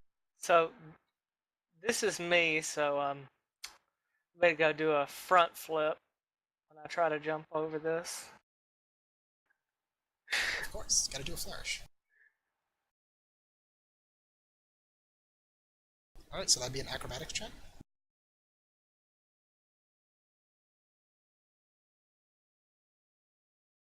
Because you're not trying to do it with pure strength, you're trying to be fancy about it.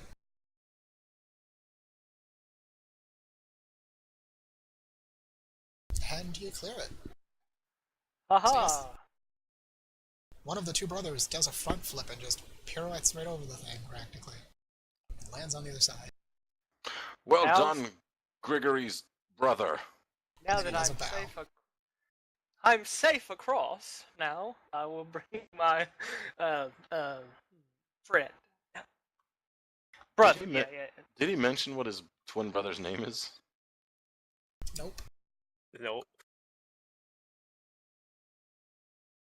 Welburd this- will give him a clap when he lands. Haha! And this will be athletics, right? If you're just jumping, yeah. This clone is just jumping. They do seem to be very close, don't they? Oh, So As brothers should.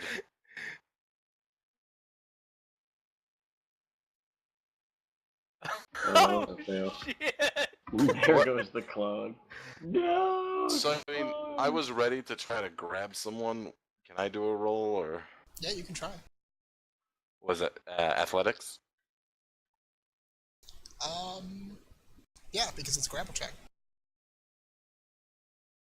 You're literally trying to reactionarily grapple him.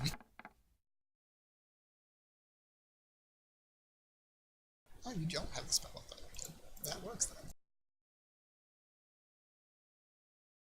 I don't even make a move at all to try and grab him. Does that hit your armor class, Grigory? Or no? You don't. Yeah, I'll do it that way. Yeah, it does though. So he grabs you. Gavril kind of stretches out over the thing and grabs Grigory by the collar as he's falling. You lose about 1.5 inches off the tip of your boot as one of the saws spins by and takes off part of your boot. Grigory? Oh, shit. Don't worry, Grigory, I've got you. Welburd will hold on to onto Gavril's hips to like hold him back, like just like oh, what is it? He's angled back all the way, trying to hold him back. Alright. What? And you manage to drag him back up. I am totally just watching all of this with amusement. Yeah, I probably would have used my inspiration die there, but I didn't, so. It all worked out. Well, no, you're the star. You can only impress someone or inspire someone else, not yourself. I was him to hit my armor class to get me Oh, up, yeah, right? but he got you, so it's fine. Okay. You only have an Seems AC as though 12. this keep- He's fine. Seems as though this keep will provide plenty of amusement. Ugh. By the way, Grigory, what is your brother's name? His name is Gregory, and I'm Grigory, so. Ah, I apologize. And I'm waiting for the oh, this is our triplet. It's Gregory.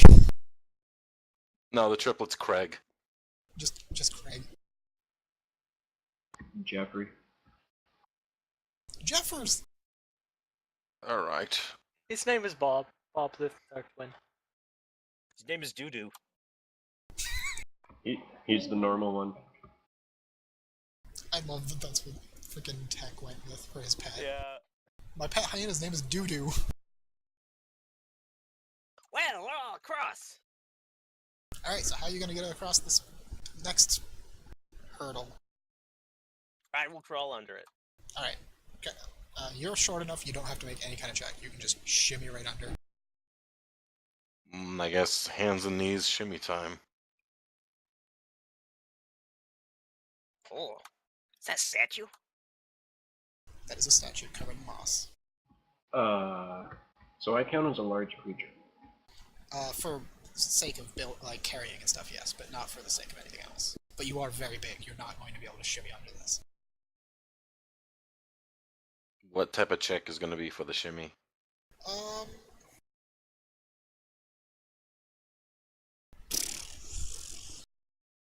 I guess. I mean, you're trying to squirm under it and stay out of the line of fire. Just go ahead and roll me a dexterity saving throw. Because it's not going to really work very well for you, so you're basically just going to be trying to stay out of the dart's line as you activate the trap.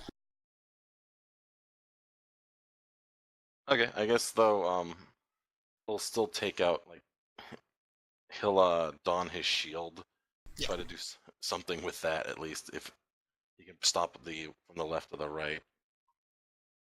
Okay. Okay. Today So is what I'm going not to do, my night. because you did manage, you did not pass the saving throw, but you're using the shield to basically completely block one side, so you're only going to take half as much.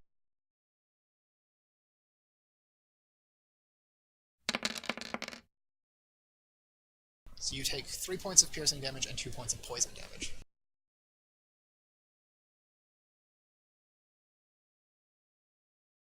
Oof! Ah! As the volleys of darts come flying out both sides again.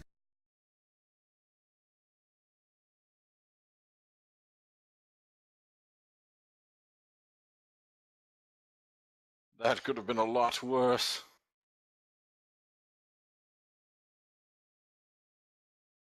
And these aren't the actual tokens don't quite represent, they're more or less needles. Wilbur's just inspecting the statue. He turns around once he hears the clanking, stop and hear him start to get up. Oh, you're across. Take a look at this thing. One moment. Do you two have a... Can he see, does either of the two have a shield on them? Nope. So, what Would I'm going to you do like to is- borrow my shield? Now, for reference, basically these the hallways are about a 10-foot clearance. The dart line is about 3.5 feet up the wall. The reason that Welburd didn't have to make any check when shimmying under is because he's very small. 3 foot 5. So what I'm going to do is first, when this one tries to cast the spell and can't, this one's going to go, well, give me that torch. Because he just realized that, he was not the... You know what I mean? So then, this one's going to cast Mirror Image, so there's 3 more, and I'm going to use them to block me as I cast Okay, so you cast Mirror Image, which uses a spell slot, so there's now 3 additional twins. I then- look over at Gavril and I say, shield. And then both of them just dash across, I guess. I'm gonna Plus try and the follow initiative. with them. So the 5 twins all dash across and use the mirror images as a shield, so you no longer have any mirror images. They all get destroyed by it, I guess. Yeah. That Oh my works for God, me. they're dead! I'm gonna dash with them. Alright, Twins became quintuplets. Ugh. and then quickly became twins again. What the hell? Can I As run the behind 3 them? get killed, though, you just see that they kind of shatter into glass and then are gone. He just gave birth to his mind hole and then he just blew up. What? Can I use that cover as well? Sure, go for it. You guys can all make it through. So that was a what slot? That was a first? Yeah, first level spell slot. No, second. Yeah. Is it mirror image second? Okay, then yeah. I'm all too happy to let you blow resources on getting through traps. Well, what would you do? Oh, that's a good way to do it. That's why I went to your spell list and I was like, oh, I guess you don't have Feather Fall when you started to fall. Because that's a reaction spell. Yeah, I didn't have it. Oh, what have we got here? Seems to just be a marble statue covered in moss. Hmm. A Gonna large, vaguely humanoid shape. He's gonna reach out and try to move, sort of swat away the moss, see if the moss is covering anything. You can just scrape off some of the moss and now it's just more marble underneath that's slightly discolored. Hmm.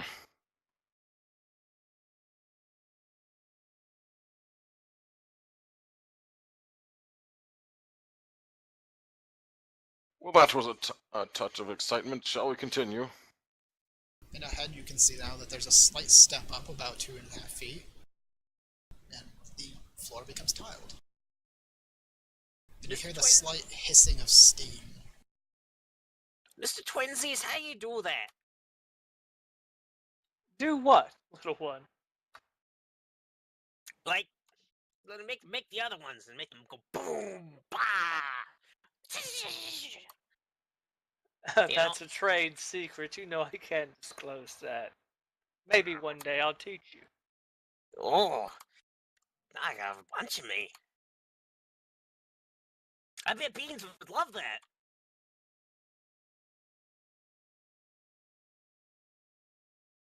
Can you make them talk? Of course. Shall Yes. we move on then? As I you hope. can see from the bottom of the step up, it's just a quick little step up, and down this direction there's a stairwell leading up to another gated hallway, but the gate is only halfway down. And then the other side there's some kind of metal pipe blocking it's about 5 feet tall from the floor to about halfway through, and then there's a gap over at top of to the ceiling where you can squeeze over it if you need to.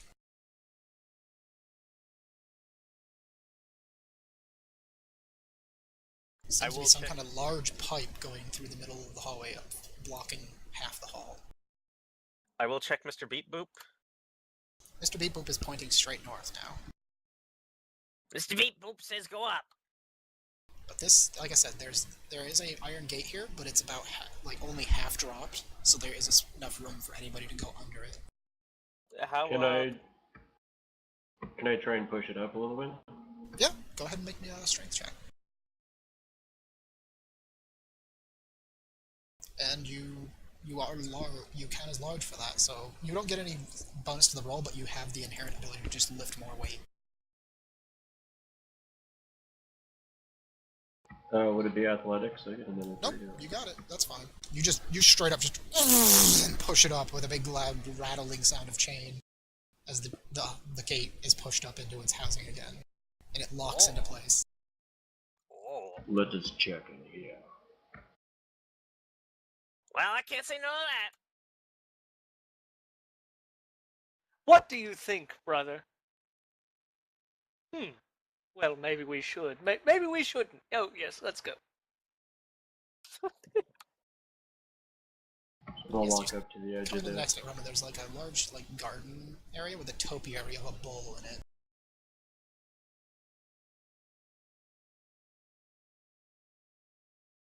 Mushrooms. Many curious things, yeah. How is the bull? Is it like crudely done, or does it No, look it's like quite it well trimmed. How tall would you say this like the little raise here with grass and everything is?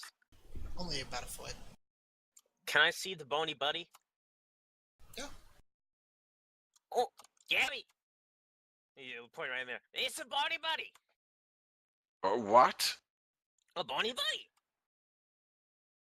He's What? pointing to the skeleton laying in the grass.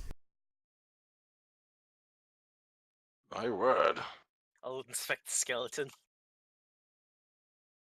Welburd, you stepped into the grass. I did. Ah! What is this?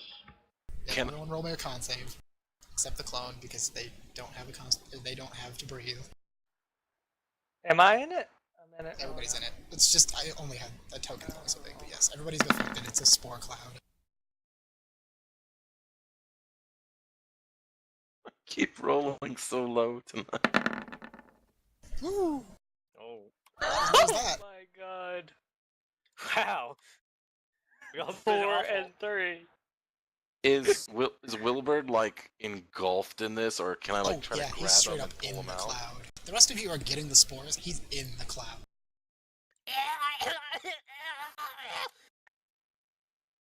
Alright, so what do we got? 12, 12, 3, 4. Oh boy, Yeah. nobody saves. Yeah. Natural 1, baby, natural 1. So, Gavril, Yes. there's your minor madness effect for one round. The spores, you gain a point of madness, and you are currently paralyzed, as you have retreated into your own mind. Next in line is Welburd.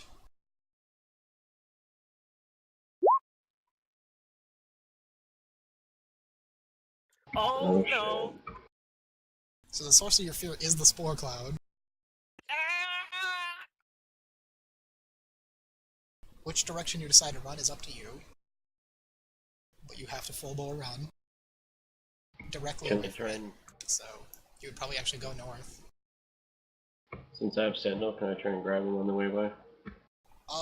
It depends what your madness is about to be, but you all, and of course you all gain 1 point of madness except the Khurg who botched gains 2. Damn, I'm fucked. So is full blown run, do I have to use No, all just the 3 of dash. them? Okay. I think you're gonna run into the door up top. In the north. Yeah, I run straight into the door. You guys just hear. So Khurg, what's your madness? Oh, you're paralyzed too. So no, you can't grab it.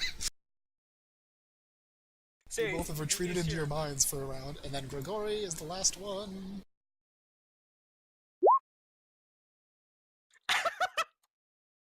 Are we gonna Okay, have people so hit the Here door? we go. He goes running the other direction. Just a loud thump echoes through the hall. So you have to dash away from the source of your fear. Roll me a wisdom check. Now, this is affecting you specifically's mind. The other one can't breathe, so you have to be you for that. The clone is like, what's wrong with him?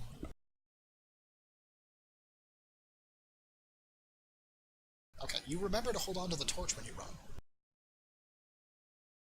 But yes, you have to full dash directly away from the spore cloud.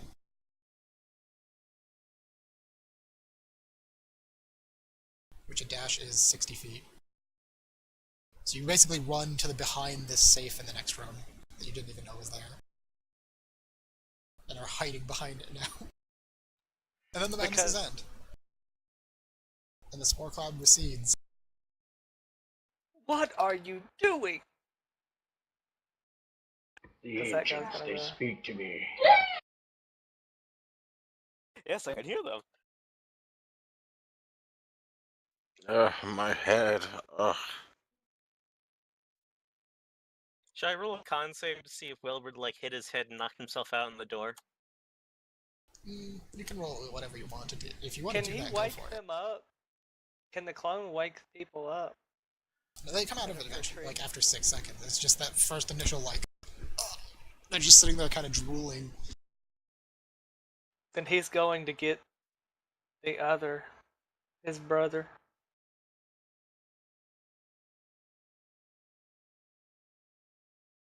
Yeah, and you guys, as Gavril enters this next room, you see that the light is coming from behind this large metal box with a strange, like, wheel-like contraption on the front end of it, and brass fixtures all over it.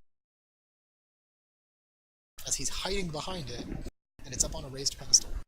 How long am I afraid for, though? Just, you're done. You're fine now, but you ran away for that turn. You were like, ah! And then you're like, What? Welburd! Khurg! Get over here! What happened? Those nasty spores gave us a little momentary thrashing, it appears. Where's the little one? yeah, you guys come out of your paralysis, and Welburd is just gone. Oh, goodness. The dangers of high mobility characters being feared. What happened to the loud one?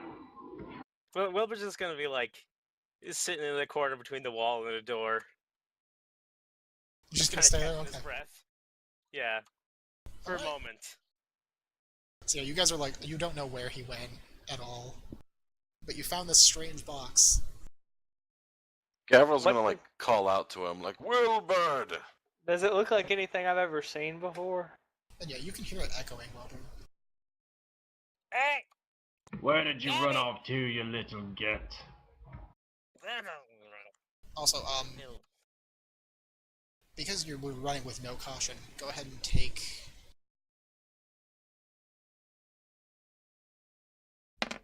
Six points of fire damage from climbing directly over a steaming hot pipe. So Welburd got a little bit burned on the way. You Yeah? basically, like, you ran into it, face planted onto it, got seared, and then, like, rolled over top of it in a panic. So you got burns on any exposed skin on your head and upper torso and arms. Wilbur's not had good luck. Not like heavy burns, but like first or second degree burns, at worst. Gabby, you burned my face! I know the feeling, all too well. Oh! Yes. Gavril just sort of, like, shudders, and I guess the only two that see it are the twins. Oh god, I didn't even think about the fact that I put a freaking steaming hot pipe in the episode with the burn victim. That's why, Oh. when in the room, Gavril, like, he was in a hurry, like, he pushed past people. Like, guys, let's go, let's go. Yeah, away from the pipe, away from the pipe. Gabby, can I have some help? I can hear him, right? Yeah, you can hear him. He's echoing, so you can all hear him. You just don't know exactly where he's coming from. You just know it's that way up towards the north. On my way, brothers, let's head up. Let's go fetch Mr. Shortnose. Yeah, Khurg, you'd get out there and, like, you can't really see him very clearly, but you'd see, like, his fingertips coming up over the top of the thing as he's waving his arms. Help me! What are you doing back there? I don't know. I get scared. I get scared, I run away. By the way, did Grigory want to do anything with the box while he was there? Or... Yeah, I did. I wanted to see if I knew anything about it. Go ahead and roll me an Arcana check. I mean, we can go back in there. I'm just trying to get the goblin. Yeah, he was there, so I'm letting him while you guys do this. Okay. Abby, did you find anything over there on Mr. Boney Buddy?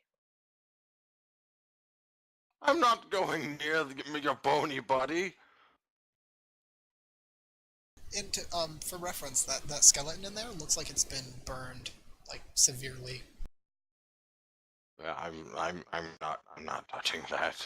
No. I'll get him. The clone's keeping watch. Big boy, help me, please. How tall is this thing? It's a 5-foot circle. It's a 5-foot round pipe. It's touching the floor, so it's 5 feet high. I'm 3.5, 3.5. No, You could 3 reach over feet, and grab 5 him if inches. you want to. You've got Yeah. bugbears actually have inherently long arms, so you can actually reach right over and grab him.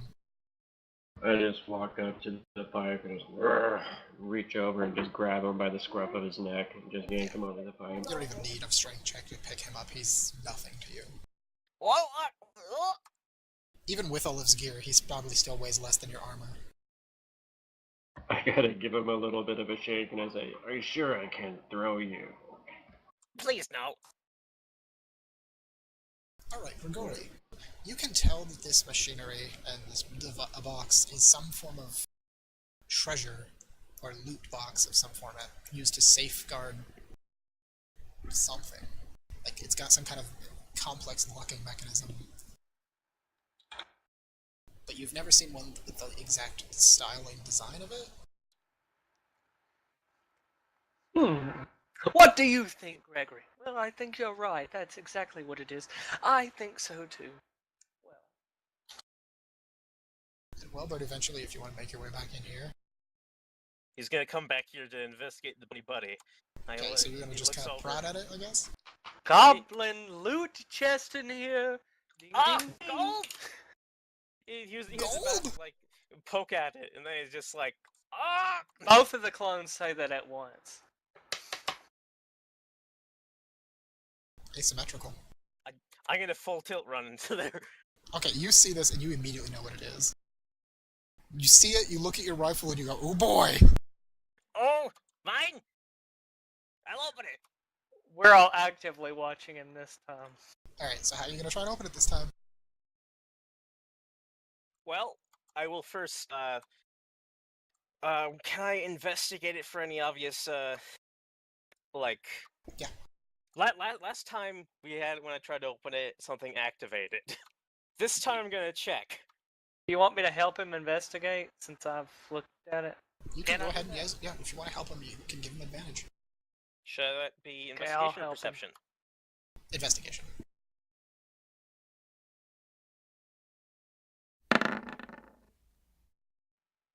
Well, Alright. So you don't see any obvious traps this time, and there doesn't seem to be that device that was mounted on the top of the last one, like on this one. Yeah. This one seemed to be very mundane and lacking in any kind of electric-based technology. This one's more simplistic design. fair Because I enough. was helping him, so I moved up. Since this is dwarven tech,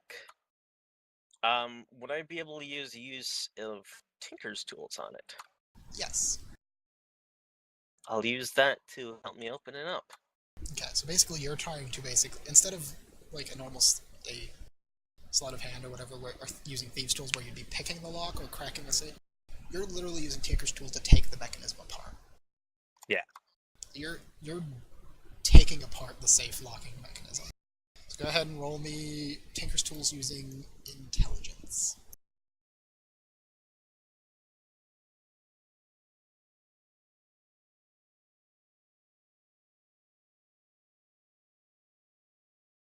I'm not sure if I have proficiency in Tinker's tools. I thought I did, but I don't have it listed.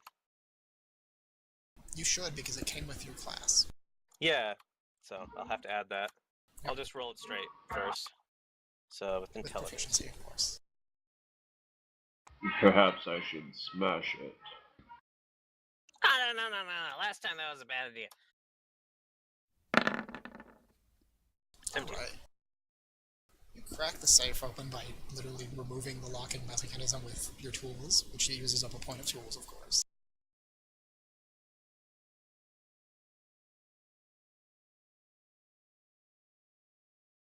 And Dwarven chest.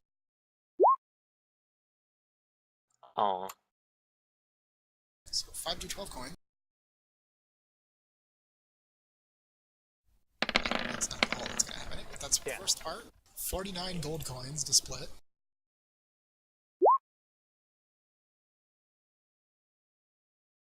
Wow. More gold. We're going to reroll that. I'm not going to accept two of the same result. Oh. Huh. That'll come in handy.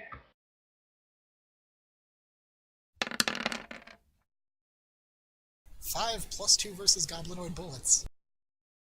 Well, I'm the only one that has a gun, so anybody mind if I take those? Feel free. And just, yeah, for reference, goblinoids is goblins, hobgoblins, and bugbears. Would you really be able to push the bullet if one of your kin is on the other end of your rifle? Hell yeah! As long as you do not aim them at me, little one. And then 49 gold coins to split, which will not split evenly, I'm sure. Amongst 5 people. Oh, the clone will only take 9. I mean, my brother. The clone doesn't take any. How much bad karma do I get? Oh, okay. You'd get 12.25 each, so you're all going to get 12, and then one of you will get one more. Find his feet. We'll give the clone 1 gold. Okay. I opened it up. I call it. It's the fighter's fee, so yeah, each of you gets 12 gold, and Welburd gets 13 in bullets. I guess.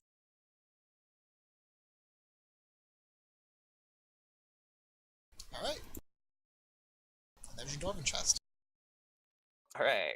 And yeah, just for reference, like, out of character, there are a number of these chests that I seed into the dungeons at times, and they're not necessarily something you will always find. Sometimes they'll be hidden behind secret doors, or you just can't open them sometimes if you don't have those specifically right things to do so. Although there's never a specific way that you have to open them, it's just whether you're not creative enough to find a way to get around it. But there's Dwarven chests, there's Elven chests, there's Gnomish chests, and there's also just generic loot. The reason those 3 are separate is because those are the 3 races that were major players that are all dead now, so it's their ancient relics of their societies. Which are hard to find. So these gold coins don't look like modern gold coins. These are old Dwarven coins. Well, suppose we keep moving. I agree. Yes. Hey, big guy, can you bring me back over the pipe? Now y'all have to get across the pipe. Oh. That's where we're going? It's hot. Let me tell you.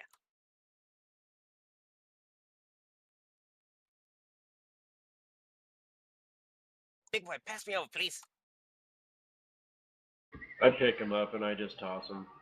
What? Like 15, 20 feet.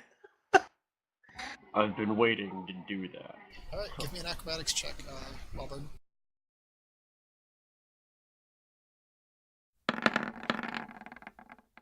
Alright, and what's Khurg's strength modifier? +3. So you take 1 point of bludgeoning damage as you break your fall. Just tucks and rolls. Yep. It doesn't hurt a lot, but you do get some scuffs. As you just roll up the hallway. That was strangely satisfying. Anyone else? How tall up is this pipe? 5 feet. And the hallway is a total of 10 feet, Oh, so it's half the dear hallway from the God. floor up. I could use some assistance. Gavril's like, I would rather be thrown than touch that pipe.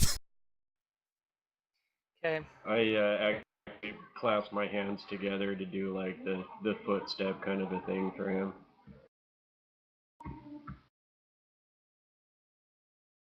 Alright.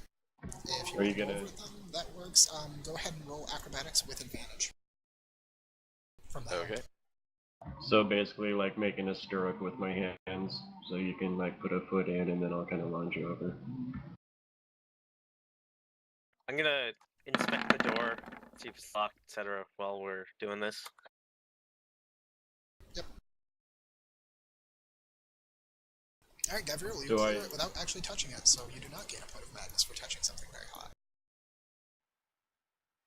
But you're very does uncomfortable not the have- entire time you're going over it, and there's steam It is leaking not up out of it. a graceful landing. Like he sort of hits the ground and immediately goes into like a sort of a half run He away scrambles away from it instantly.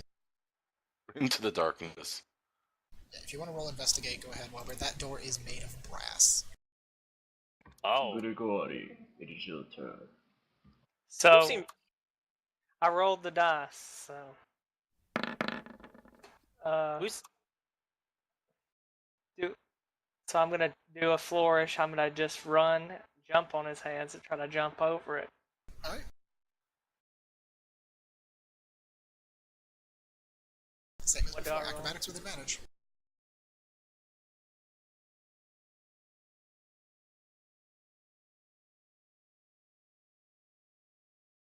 I just keep picturing the goblin flying through the air like, ah!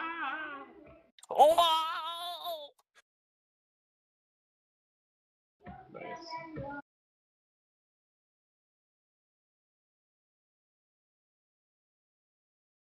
Yep, and he goes right over it with no problem. Then Grigory is gonna try to jump. Again,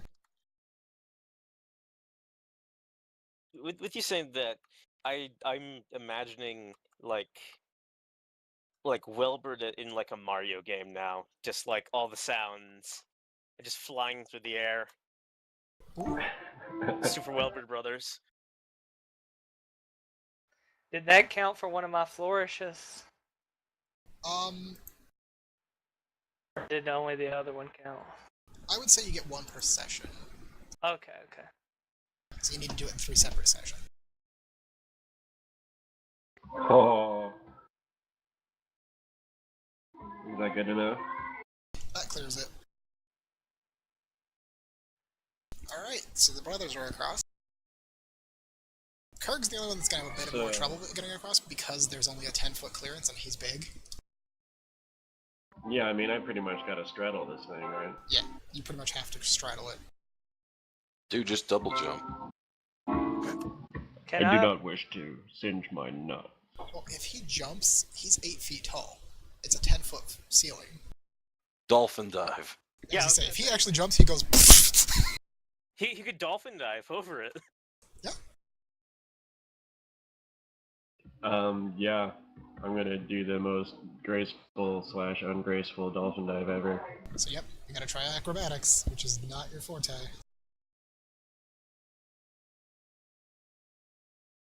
So we've seen Yeah. brass doors before, right?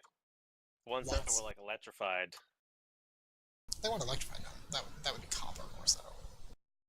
I remember we saw Nice. that. Yep, you Oh. make it across. Good deal. Kind of come up into a roll with like one fist on the ground, like, you know, one knee. Just kind of look up like a badass. Yeah. This brass door does seem to be unlocked. But it does, you can push it, but there is a little bit of resistance. Not enough to stop you, but it does seem like it's sealed. Pressurized. Right. Like So there's some kind probably of air some help. pressure on the other side. I'll go back there, big guy. I am clear. Is there a problem ahead? Well, I'd say this door's gonna be a little hard to open. Why don't you and Gabby open it? Not a problem. Together then. Right, let me grab the door. I will draw my rifle. More so, my rifle at the ready. Yeah. So And it does, just like, a it has game- that slight bit of give to it. Like, when you push the doors, there is a little bit of resistance, but only, like, in that initial moment. And then as soon as the seal between the two doors cracks open, there's that of air being sucked in for a second, and then the doors pop right open without a problem after that. But there was that little bit of, like, Okay. initial resistance. So no athletics check or anything? Nope, the door opens just fine. And the doors, both doors immediately just open all the way and slam right against the wall and stay, as if they're almost like locked there now. And this next room, it takes you all off guard because you weren't. Now, none of you were expecting quite this. Like the tiled, like stone cobble floor suddenly just terminates into strange, patterned metallic flooring that's somewhat transparent. Like you can see through the gaps and the holes of it. Does this look like the inside of Ermi's shop? No, Hermes' shop is much simpler than this. What kind of a place is this?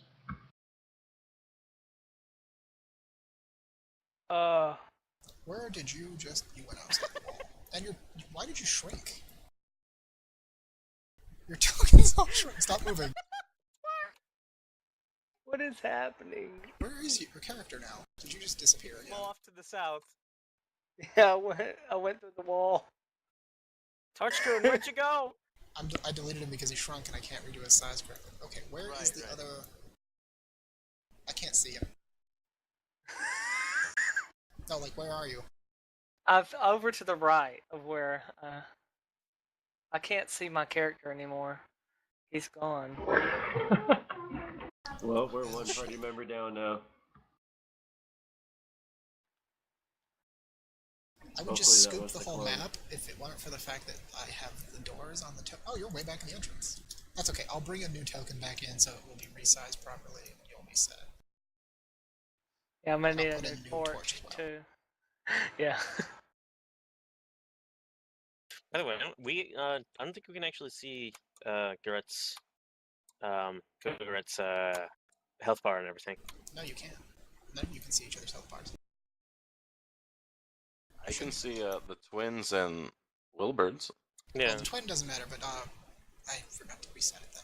I'll have to tweak it later. I'm not gonna worry about it right now. Okay. But yeah, as soon as you step on that metal flooring, you guys all know what kind of flooring this is, but it's that kind of... It doesn't feel quite as steady as you're expecting. It has a little bit of give, but not enough to like worry you too much. But it's got that like moment of like it's almost kind of flexible, like chain, and it does have that loud clink, clink, clink, clink, clink, clink every time you take a step. Especially for Gavril in his full armor. Yeah, I definitely take a few steps in and just kind of looking around like, what in the heck is all of this? And yeah, there seems to be some kind of strange bracing devices here beside the doors. Probably what created that kind of sealed effect that the door had. And over in this side, this entire quarter of the room seems to be on a raised platform that's about 3 feet up, and there's just storage tanks and all kinds of stuff up here. Just, you don't even know what half of the stuff is. And then there's one of those, like, changing room privacy curtain things here. Right. And a table with a strange device on it, with some tools sitting here.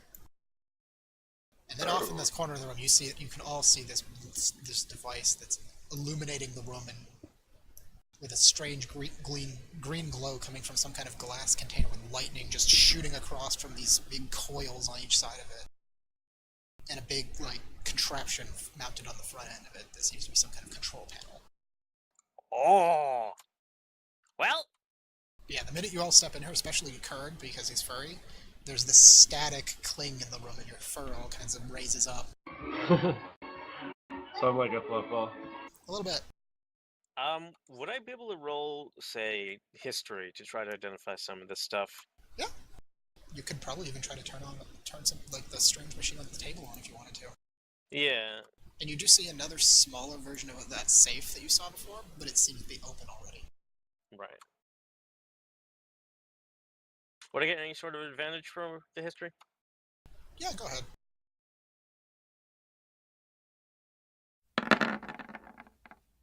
I was 19 for a second. You can definitely tell that this room is Dwarven. So this is Dwarven here. How's But it it going? it's odd Dwarven. It's not quite the norm of Dwarven architecture, but this definitely seems to be some kind of laboratory. I did promise Mr. Egertongue I would return with any machinery I found in the keep. I did so as well. So Welburd will Can that thing on the table, is it able to move? Can like I take it? You touch it, and immediately it activates Well, with a whir of gears and sound and electricity, and it spins up, and an image starts to project out of it, but it's all like kind of blurred and gargled, like the machine is damaged. But it does seem to be the general height of what dwarves were supposedly in height from the history books. So about 1.5 feet taller than you, Welburd. right. But it seems to be this kind of like fuzzy, garbled image of something, a man standing there with a couple of things in his hands. And he starts to speak in a tongue that probably none of you speak, unless one of you speaks Dwarven. Nope. I speak Giant. Giant's based off the same script. Would I be able to infer anything? You might be able to guess.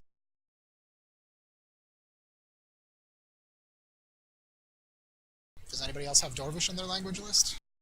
Nope. I was just checking that. I do not. No. Okay. Does anybody have the Comprehend Languages spell that wishes to cast it? Negative.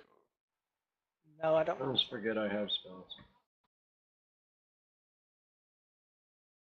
And Yeah, I that's do gonna be not important for you. have comprehend languages. Yeah, I didn't think you would, but those spells could be very important for you.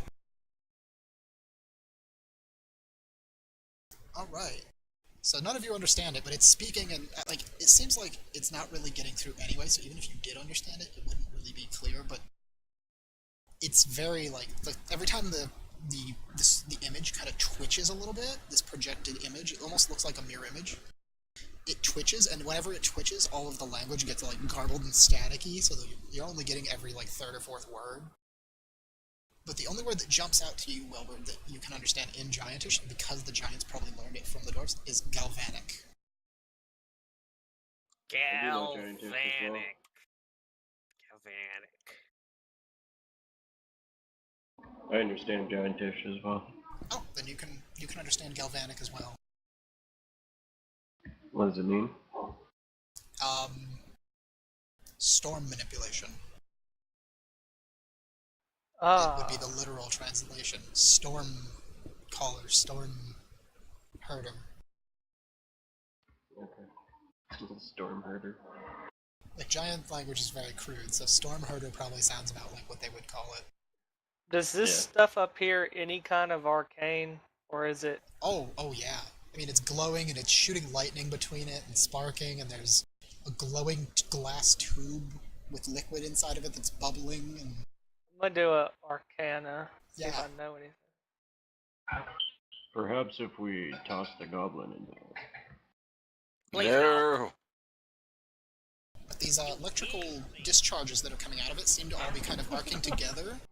And this room, actually, now that you've got a minute to look up, you see this. You're looking at these lightning things, and it actually leads your eyes up into the room, and the room goes up and up and up, and you can see the lightning like up the walls as there's these coils of metal all the way up to the very top of this tower.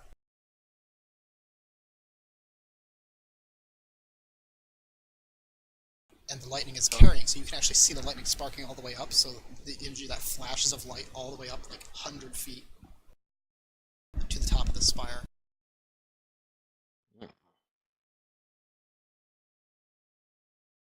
So, and of course the compass thingy is now spinning. Yeah. So I Well- did Good. the Arcana. Arcana. You can definitely tell that this contraption is some form of control node out here in front of it. This thing. That controls whatever this machinery is, and that there is a big switch here that seems to be on the on position. You can also tell that there's these big coils that are somehow generating the power from whatever happens to be inside of this tube. Seems to be the source, so the power core. And there's also like a chair over here on this side that seems like somebody could sit in it and interface with the machine, maybe? Although there seems to be a lot of electricity flowing through it, so that could be very painful. So I'm going to first. Let's do this. But yes, the recording is still going this whole time you guys are investigating and looking around and stuff, and all of a sudden it starts to like stop, and the recording kind of lets out a long sigh, and then the next few words you can actually understand is euthanize the core. Oh. So the brother's gonna go up, try to turn the switch off. And then he says a few other things, and then the recording switches off. Well. Why does every creature around here speak in riddles? Well, I suppose we should be careful what we. Oh, no. Okay, and Grigory, you're flipping the switch? This one is, yeah. Alright, flip the rolled the dice. switch. Give me a strength check or an athletics check to pull the switch down. I think my strength checks are. Let me look. No, that's the same.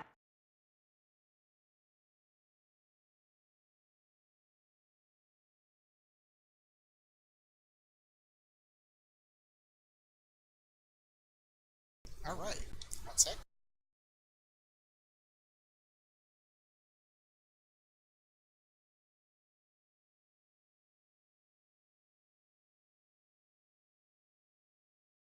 As the machine starts to power down with a loud whirring sound, parts of it start to like subside and some of the electricity goes away. Little by little. And just the power core itself seems to be left there glowing dauntingly, and there seems to be a slight shadow inside of it now that you can see without all the flashing of light. As if something rests inside the center of the glass. And then some like thump, and something dongs on the side of the glass. With a thud. Why did you have to do that for Twin Man 2? Don't ask me, he did it. No, I didn't. You told me to do it. No, you said to do it. I love how bright I made the core, wow. I can't actually see it as well as you guys can because I see all the GM layer stuff. He's gonna go. I'm gonna go get. I need to go get our other brother. Hold on. And the glass shatters with a loud crashing bang as you start to retreat away. And fluid just floods out of the top half of it as it shatters in on itself and splashes around the floor. Luckily there's no more current. And from within the liquid confines of the power core floats up a strange orb-like creature that seems very emaciated and weak. Oh. What is that? Don't care, light it up! Can I just, like, burst into the thing? Yeah. Like, for you to roll initiative, but yeah.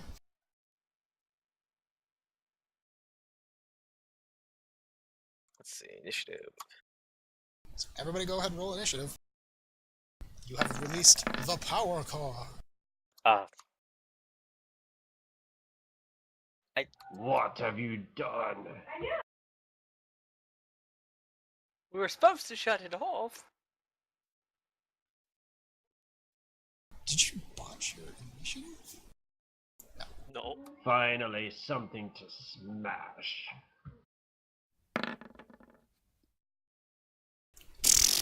Yeah, you guys go first.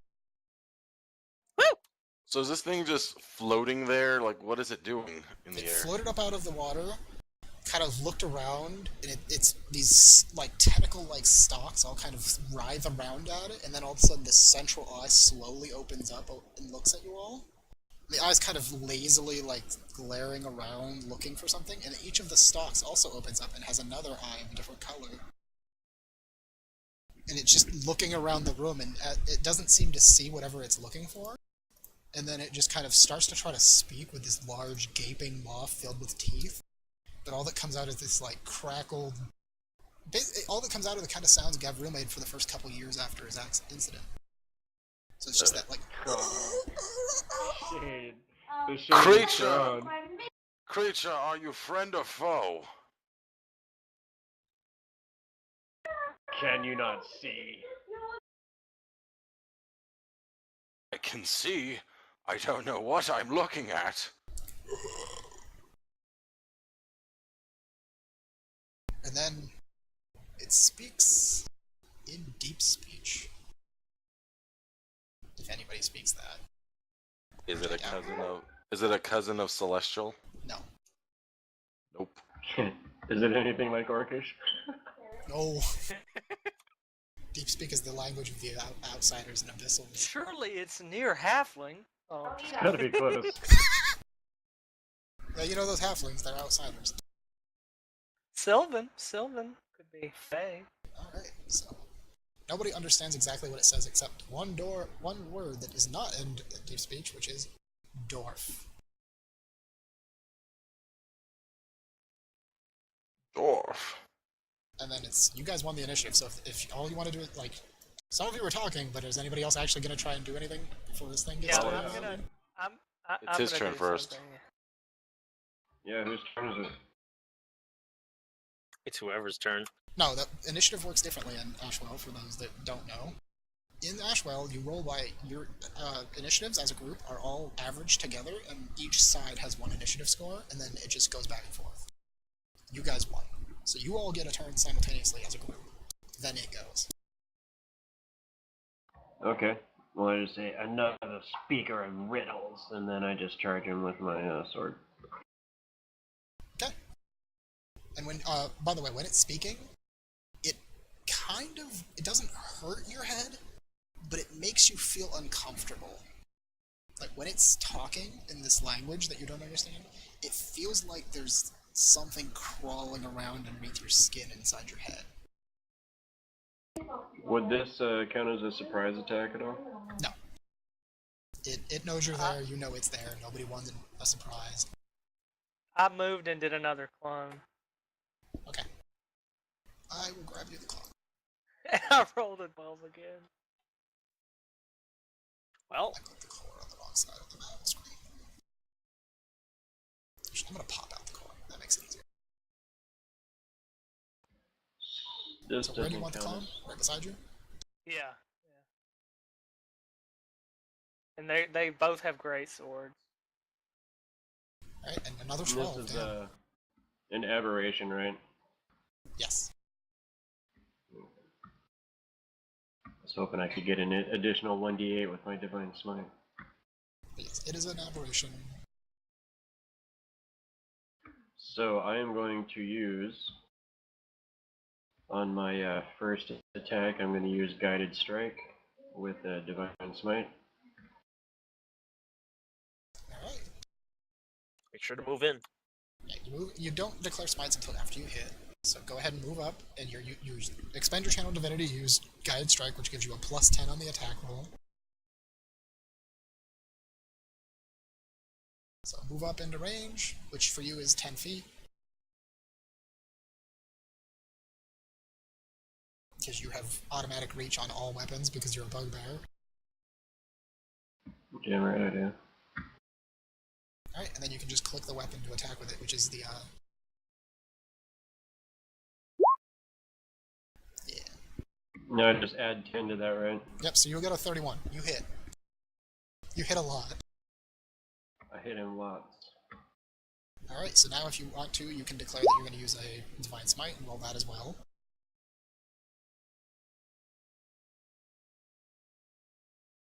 And I can cast that at first or second level?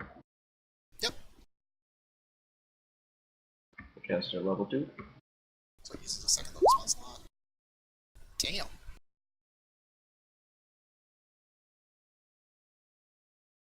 So yeah, the 9 is ignored because that's in case you rolled a crit, which you didn't.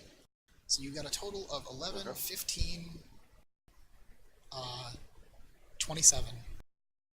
And then I get an extra attack? Yep.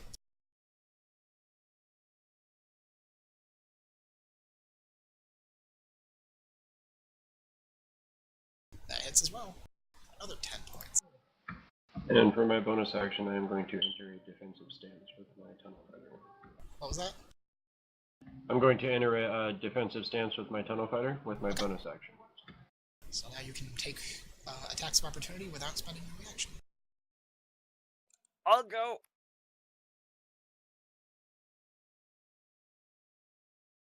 Okay. Gabby, I learned in this business, shoot first, ask questions later.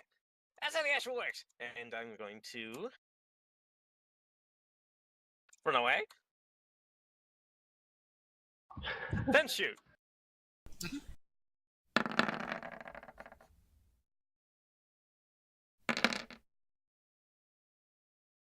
I'm gonna get up in there. And then shoot again.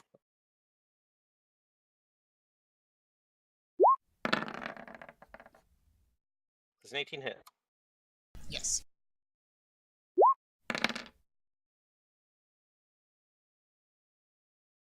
Damn, look Wow. at you. Damn, man. How do you do that much damage?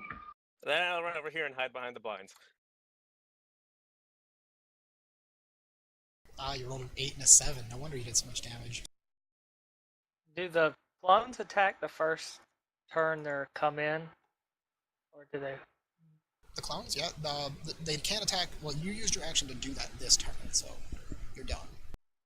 But the one But what clone that's been about- there the whole time can act. Yeah. The other one can't. Okay. I'm gonna attack with him. Alright, so this clone that's in the front can attack.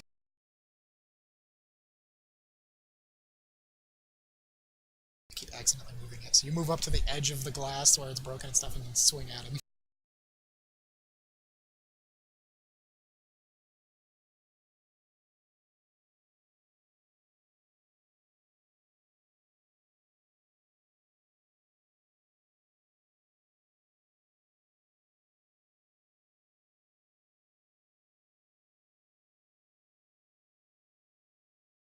That hits.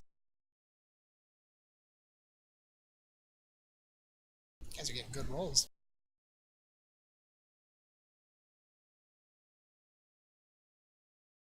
On the So then how do you do the damage? Yeah. Just roll 2d6 plus 3? You just click on the word attack. Okay. I got it though.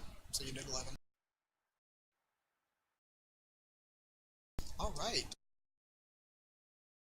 And that's you guys, I believe, right? No, Gavril. Yep.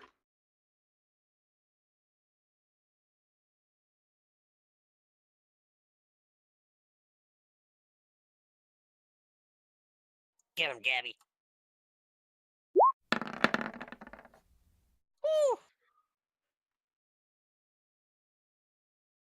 That's a hit. That's a real good hit. Jesus. And you do get a +2 to attack rolls against this because it is large. 30. Ah, so that was... Nah, no more damage, just you really hit. You rolled a crit, so you would have hit either way, but you really hit. So your warden's marking him? Or dual warden, yeah. As your bonus action, so yeah. You hit him, that's 11, 13. Was the And 11, the second one does not hit. Okay. And then I'll go ahead and use Blade Mastery to use my reaction to gain an extra point of AC, so I'm sitting at 20. Yep. So you both, you and Khurguuret are in defensive stances.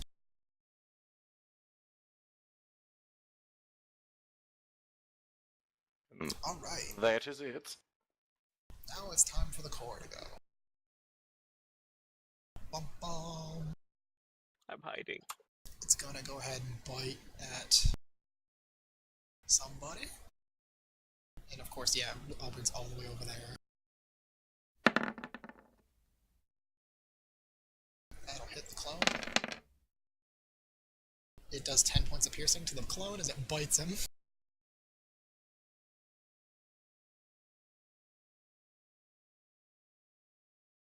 The clone, and they react like a human being would because they all believe that they actually him. So it's like screaming in agony No!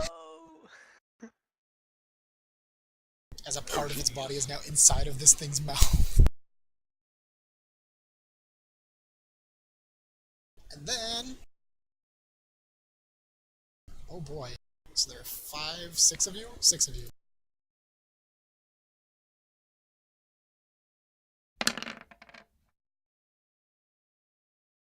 So the first one so it's shooting at Gavril, Khurg, and Welburd. Can it hit me behind the screen? You shot it. Yeah, it can shoot at you with this through the screen. Okay. It's gonna just destroy the screen. Yeah. But yeah, it has the sight for it.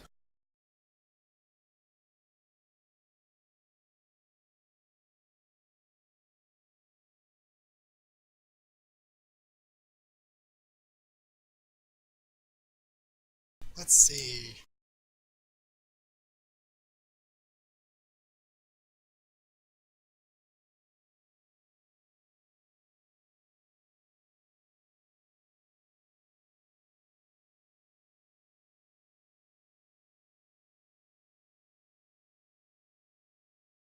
I need a DC 15 wisdom saving throw from Gavril.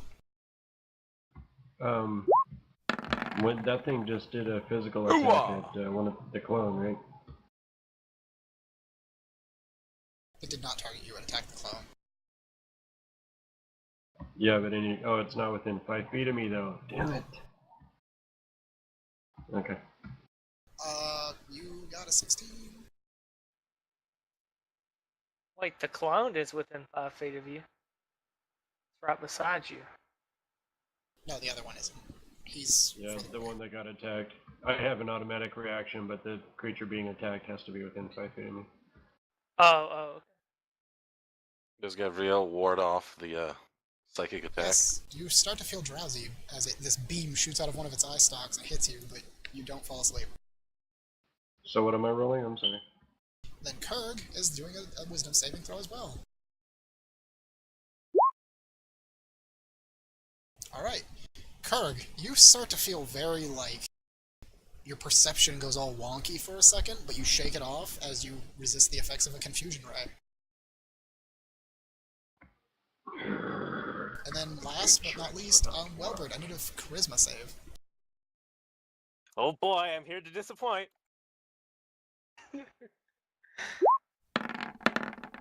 Oh no. Oh, okay. Yeah. You crazy person, you do not gain a madness point. And you do not roll on the madness table for one round. Aw. I know, darn, That's right? too bad. Why the madness?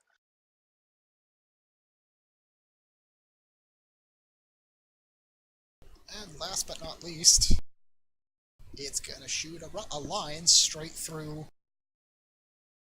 the front clone, actual Grigory, and Welburd. Okay, that one I'm gonna no. try to counterspell as a reaction. Can I? You can't cast spells if you're in its front cone. I can't. Oh, Its central eye is anti-magic cone. well, shit. You go, ha-ha! Ha-ha! Ha-ha! Like, really Oh, man. confused. Perhaps try using both hands. All three of you need to make dex saves.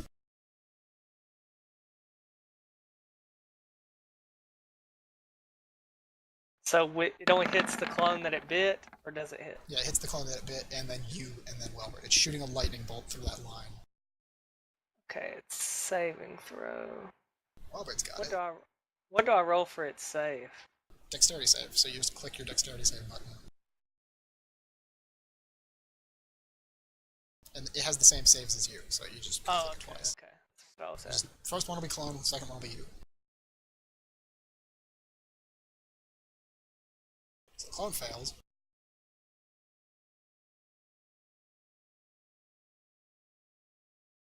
And you pass. So you and Welbert take half, and the clone is going to die. Yeah, it's done. 11 electrical damage. So wait, did the clone just go poof, or how does it disappear? It Yeah. shatters into glass, doesn't it? Or was that just a mirror image? That was mirror image.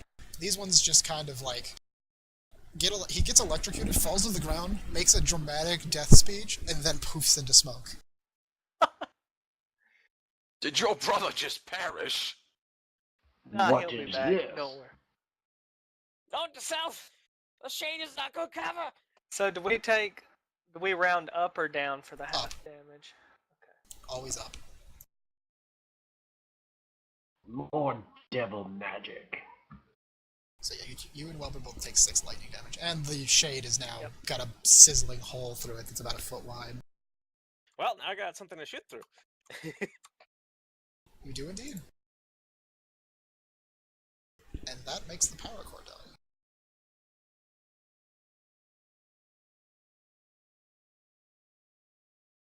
So it's back to your guys' turn.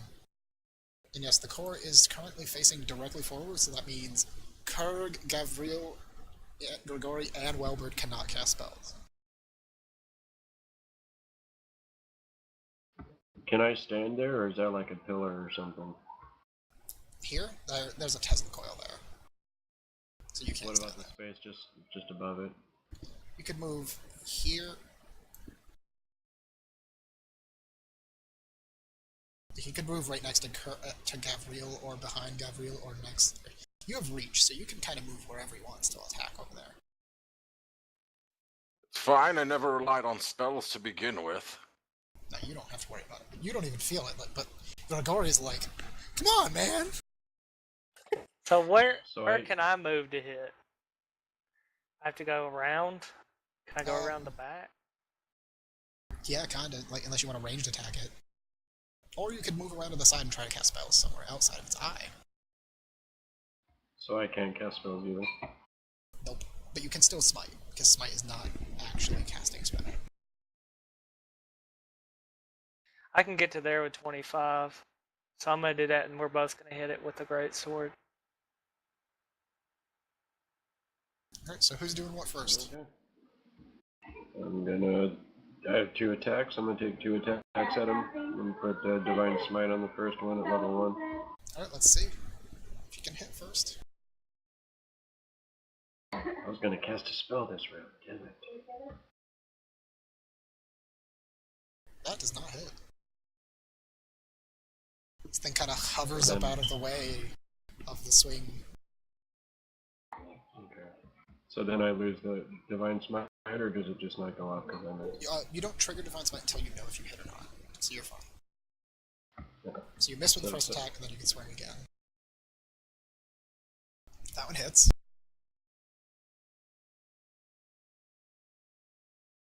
Alright. And if you want to smite, you can do it on this one. Okay.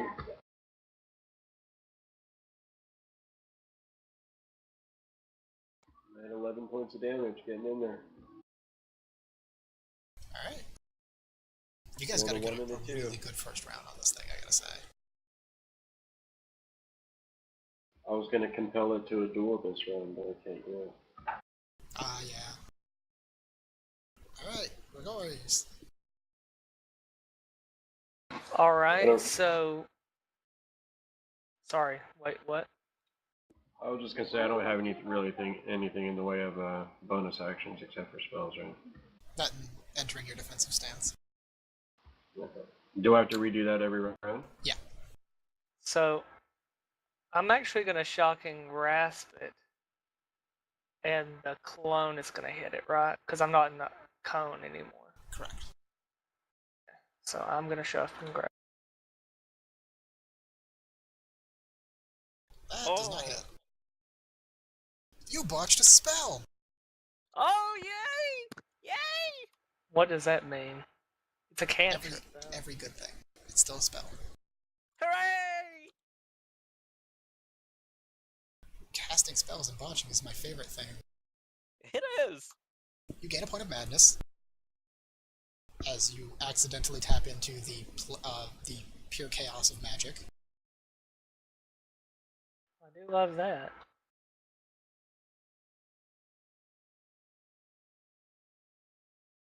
And then go ahead and have your clone go. And we'll figure out what else is happening. Okay. Oh, well, okay. Okay, the clone's definitely hitting. Okay, click Flambard. In chat. Yeah. So, 11 points. Or 12 points. Sorry about that. It's okay. It happens. Some people don't understand quite how that works with the having to click in chat part. It was That's confusing fine. at Go first. ahead and roll me a d100, Arieus.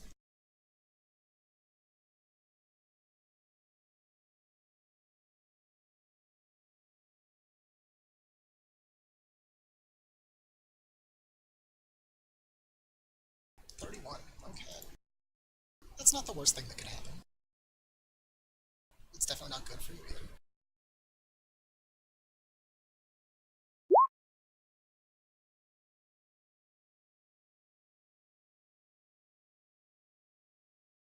You are currently babbling and incapable of normal speech or casting. You tapped into the accidentally might have touched the plane of chaos a little bit.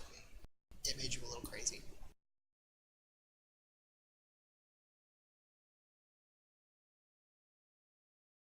I approve of this. You mixed up your spells, your words, and your spell casting. So next turn, I just don't do anything. Is that what I do? Well, no, you can't speak or spell cast. Other than that, you're fine. Oh, okay. I'll go. Yeah, Welburd's the last one left. Or no, Welburd and Gavril. Yeah, I'll go first.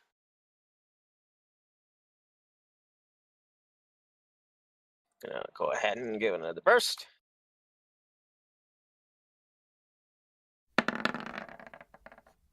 Ooh. Misses.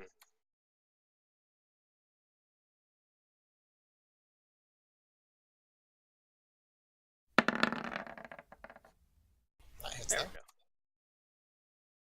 we go. And then after it's small. Oh, nice. Yeah. You never use it, so I was like, oh yeah. Yeah. None of the I have goblins it. ever remember it. Okay, and with that, the creature kind of gurgles and wobbles in the air and crashes back down into the half-filled container with a screaming cry. Kind of like pitiful, agonizing kind of cry, actually. Like you almost feel bad for it at first. Because how long has this thing been trapped here? And then it just kind of bobs up and down in the bottom of the tank. Dead. I got it. I did it. It is a named foe. Huh. A did kill it. without honor. Good Oh, I it work. ass. Welburd, It you is a complete the named goal. foe? Defeat a named foe. Oh. Does that count for any of us? Nope, only the person that gets the killing blow. Oh, okay. Oh. Good marksmanship, Welburd. Yeah, for those of you who haven't played with Welburd or fought with Welburd before, this gun that he's using is very blatantly not Goblin of make and or other races you've seen. It's very old looking and very strange and antiquated. Definitely Dwarven of design. Something he probably picked up in the Ashwell. I'm totally not pleased that I didn't get the killing blow. Same goes for Khurg, especially. Like, his weapon, you've never seen one quite like it. That thing is huge. And curved. It looks like what you would expect a hobgoblin to be carrying. They're very basic two-handed curved blades, except his is massive. For those out of character, for those who know what a Nodachi is, it's a horse chopper. The sword is meant to cleave horses apart.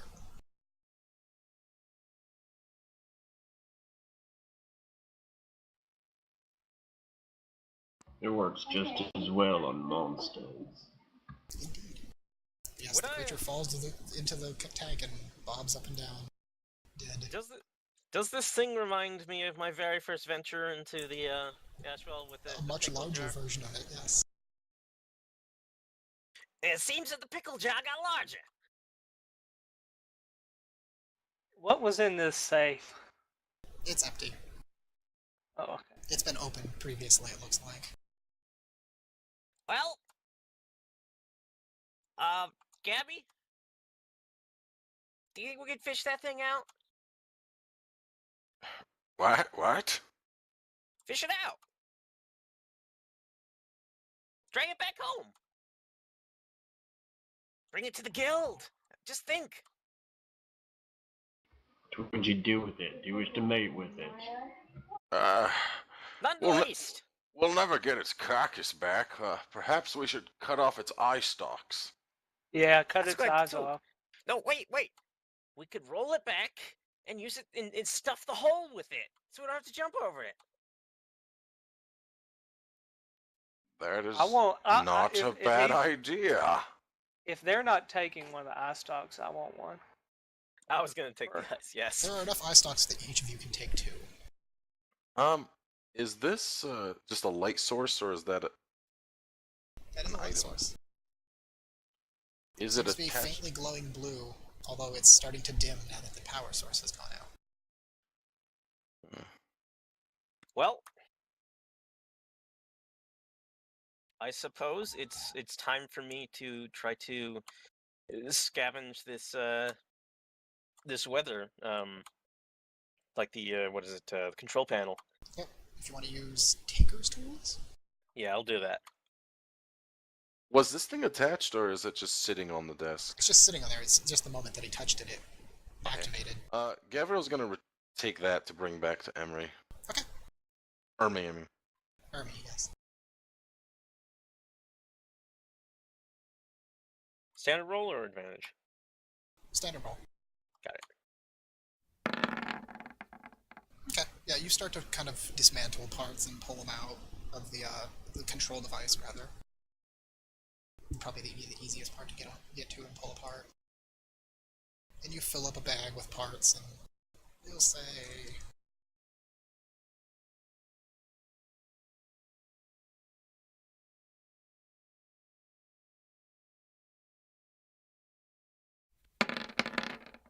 £14 of parts.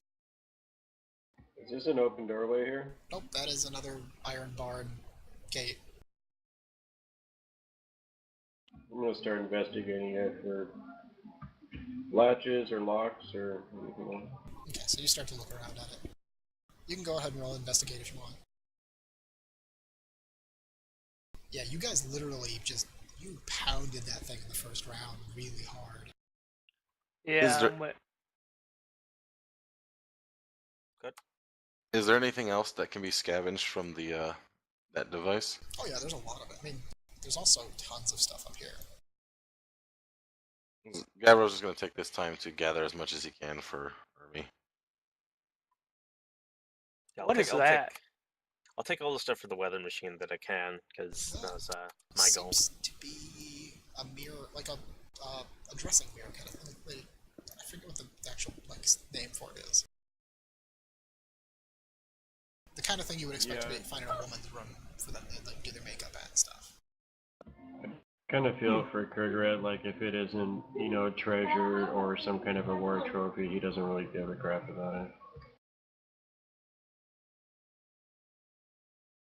Do what? I'll do the same roll for you, Gavril. You get 24 pounds of parts. Ooh.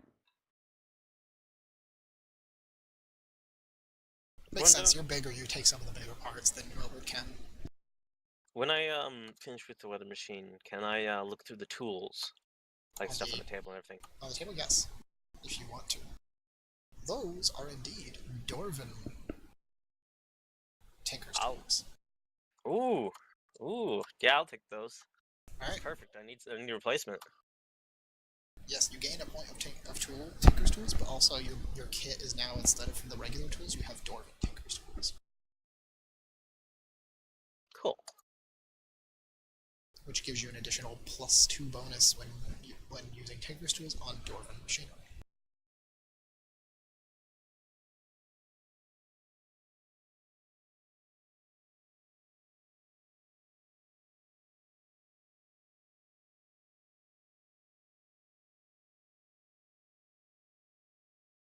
Yes, it seems like you've completed your goal. The machinery is no longer sending lightning arcing up through the tower. The compass is just kind of not really pointing in any specific direction anymore. Mr. Beep Boop's gone all quiet. Seems you've destroyed the power core and shut down this vile Dwarven machinery. Is that what was causing the storms? Well, likely. A lot of lightning and everything. But from what you can tell of your investigation, Khurg, that there is no way to open that gate from this side.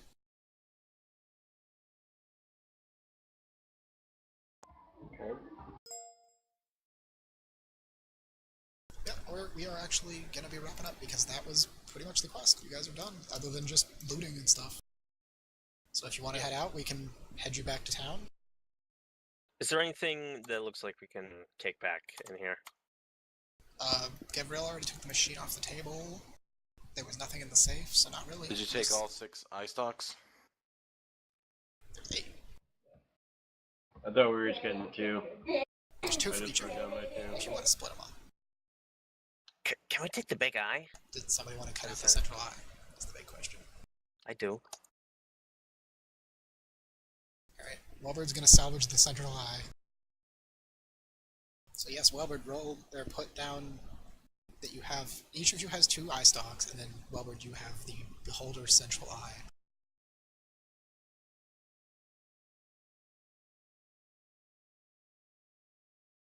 Which if you want to spend a point of adventuring gear, you can put it in an actual jar and keep it preserved. I'll do that. Okay. So you pull out a big specimen jar and kind of plunk it down in there and fill it with some kind of solution. Yeah. Actually, you could just take stuff out of the tank. Fill it with the tank the sludge that fills the tank up. Stick the eye in there. And then you guys can all make your way back, which we don't need to do manually, so I will just close your characters off. Where'd Kurt go? We lived! Woo! Well, my brother died, but he'll be back, you know. We'll be fine. And that you head back out of the Ashwell Keep. The doors allow you back out again, having been successful in your little quest line. You all gain 1 point of good karma for completing the mission.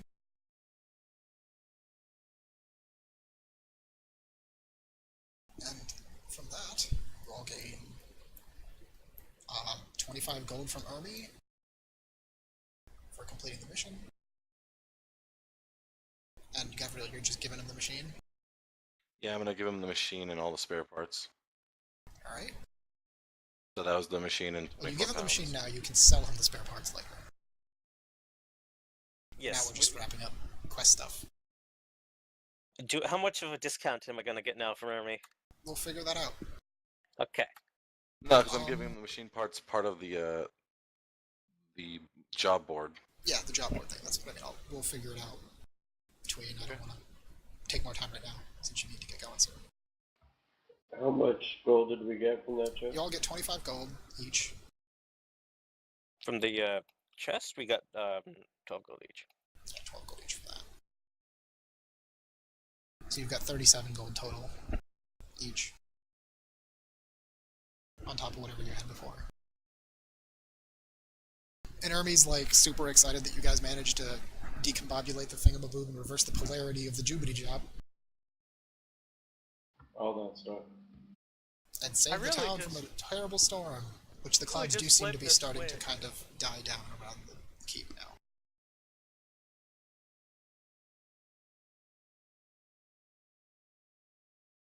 And with that, I think that's where we end for tonight's session.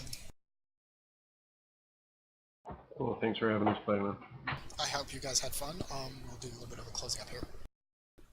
If you want to come back, we are going to be doing this again next month. I want to actually do a double episode in December to wrap up the first season, and whoever gets in that one will be in both episodes for 11 and 12. We're basically going to play it all at once, but we're going to divide it recording-wise up into 2 episodes. So people look forward to that. It's going to be a big part of the plotline that's coming. And also a year of this already. Jeez, doesn't feel like it. I hope you, like I said, I hope you guys had fun. What'd you think? For the new ones. I lived, so that was good. I was expecting to die. I fully expected to live through the whole thing. I had fun. Good. Alright, well with that, I guess we'll close up for the night, and we'll I had a lot of fun too. delve Nice deep, playing with keep you your torch guys. lit, stay safe, and we'll see you next time. Bye! Alright, have a good night, guys. Bye! Ciao. Good night, everybody.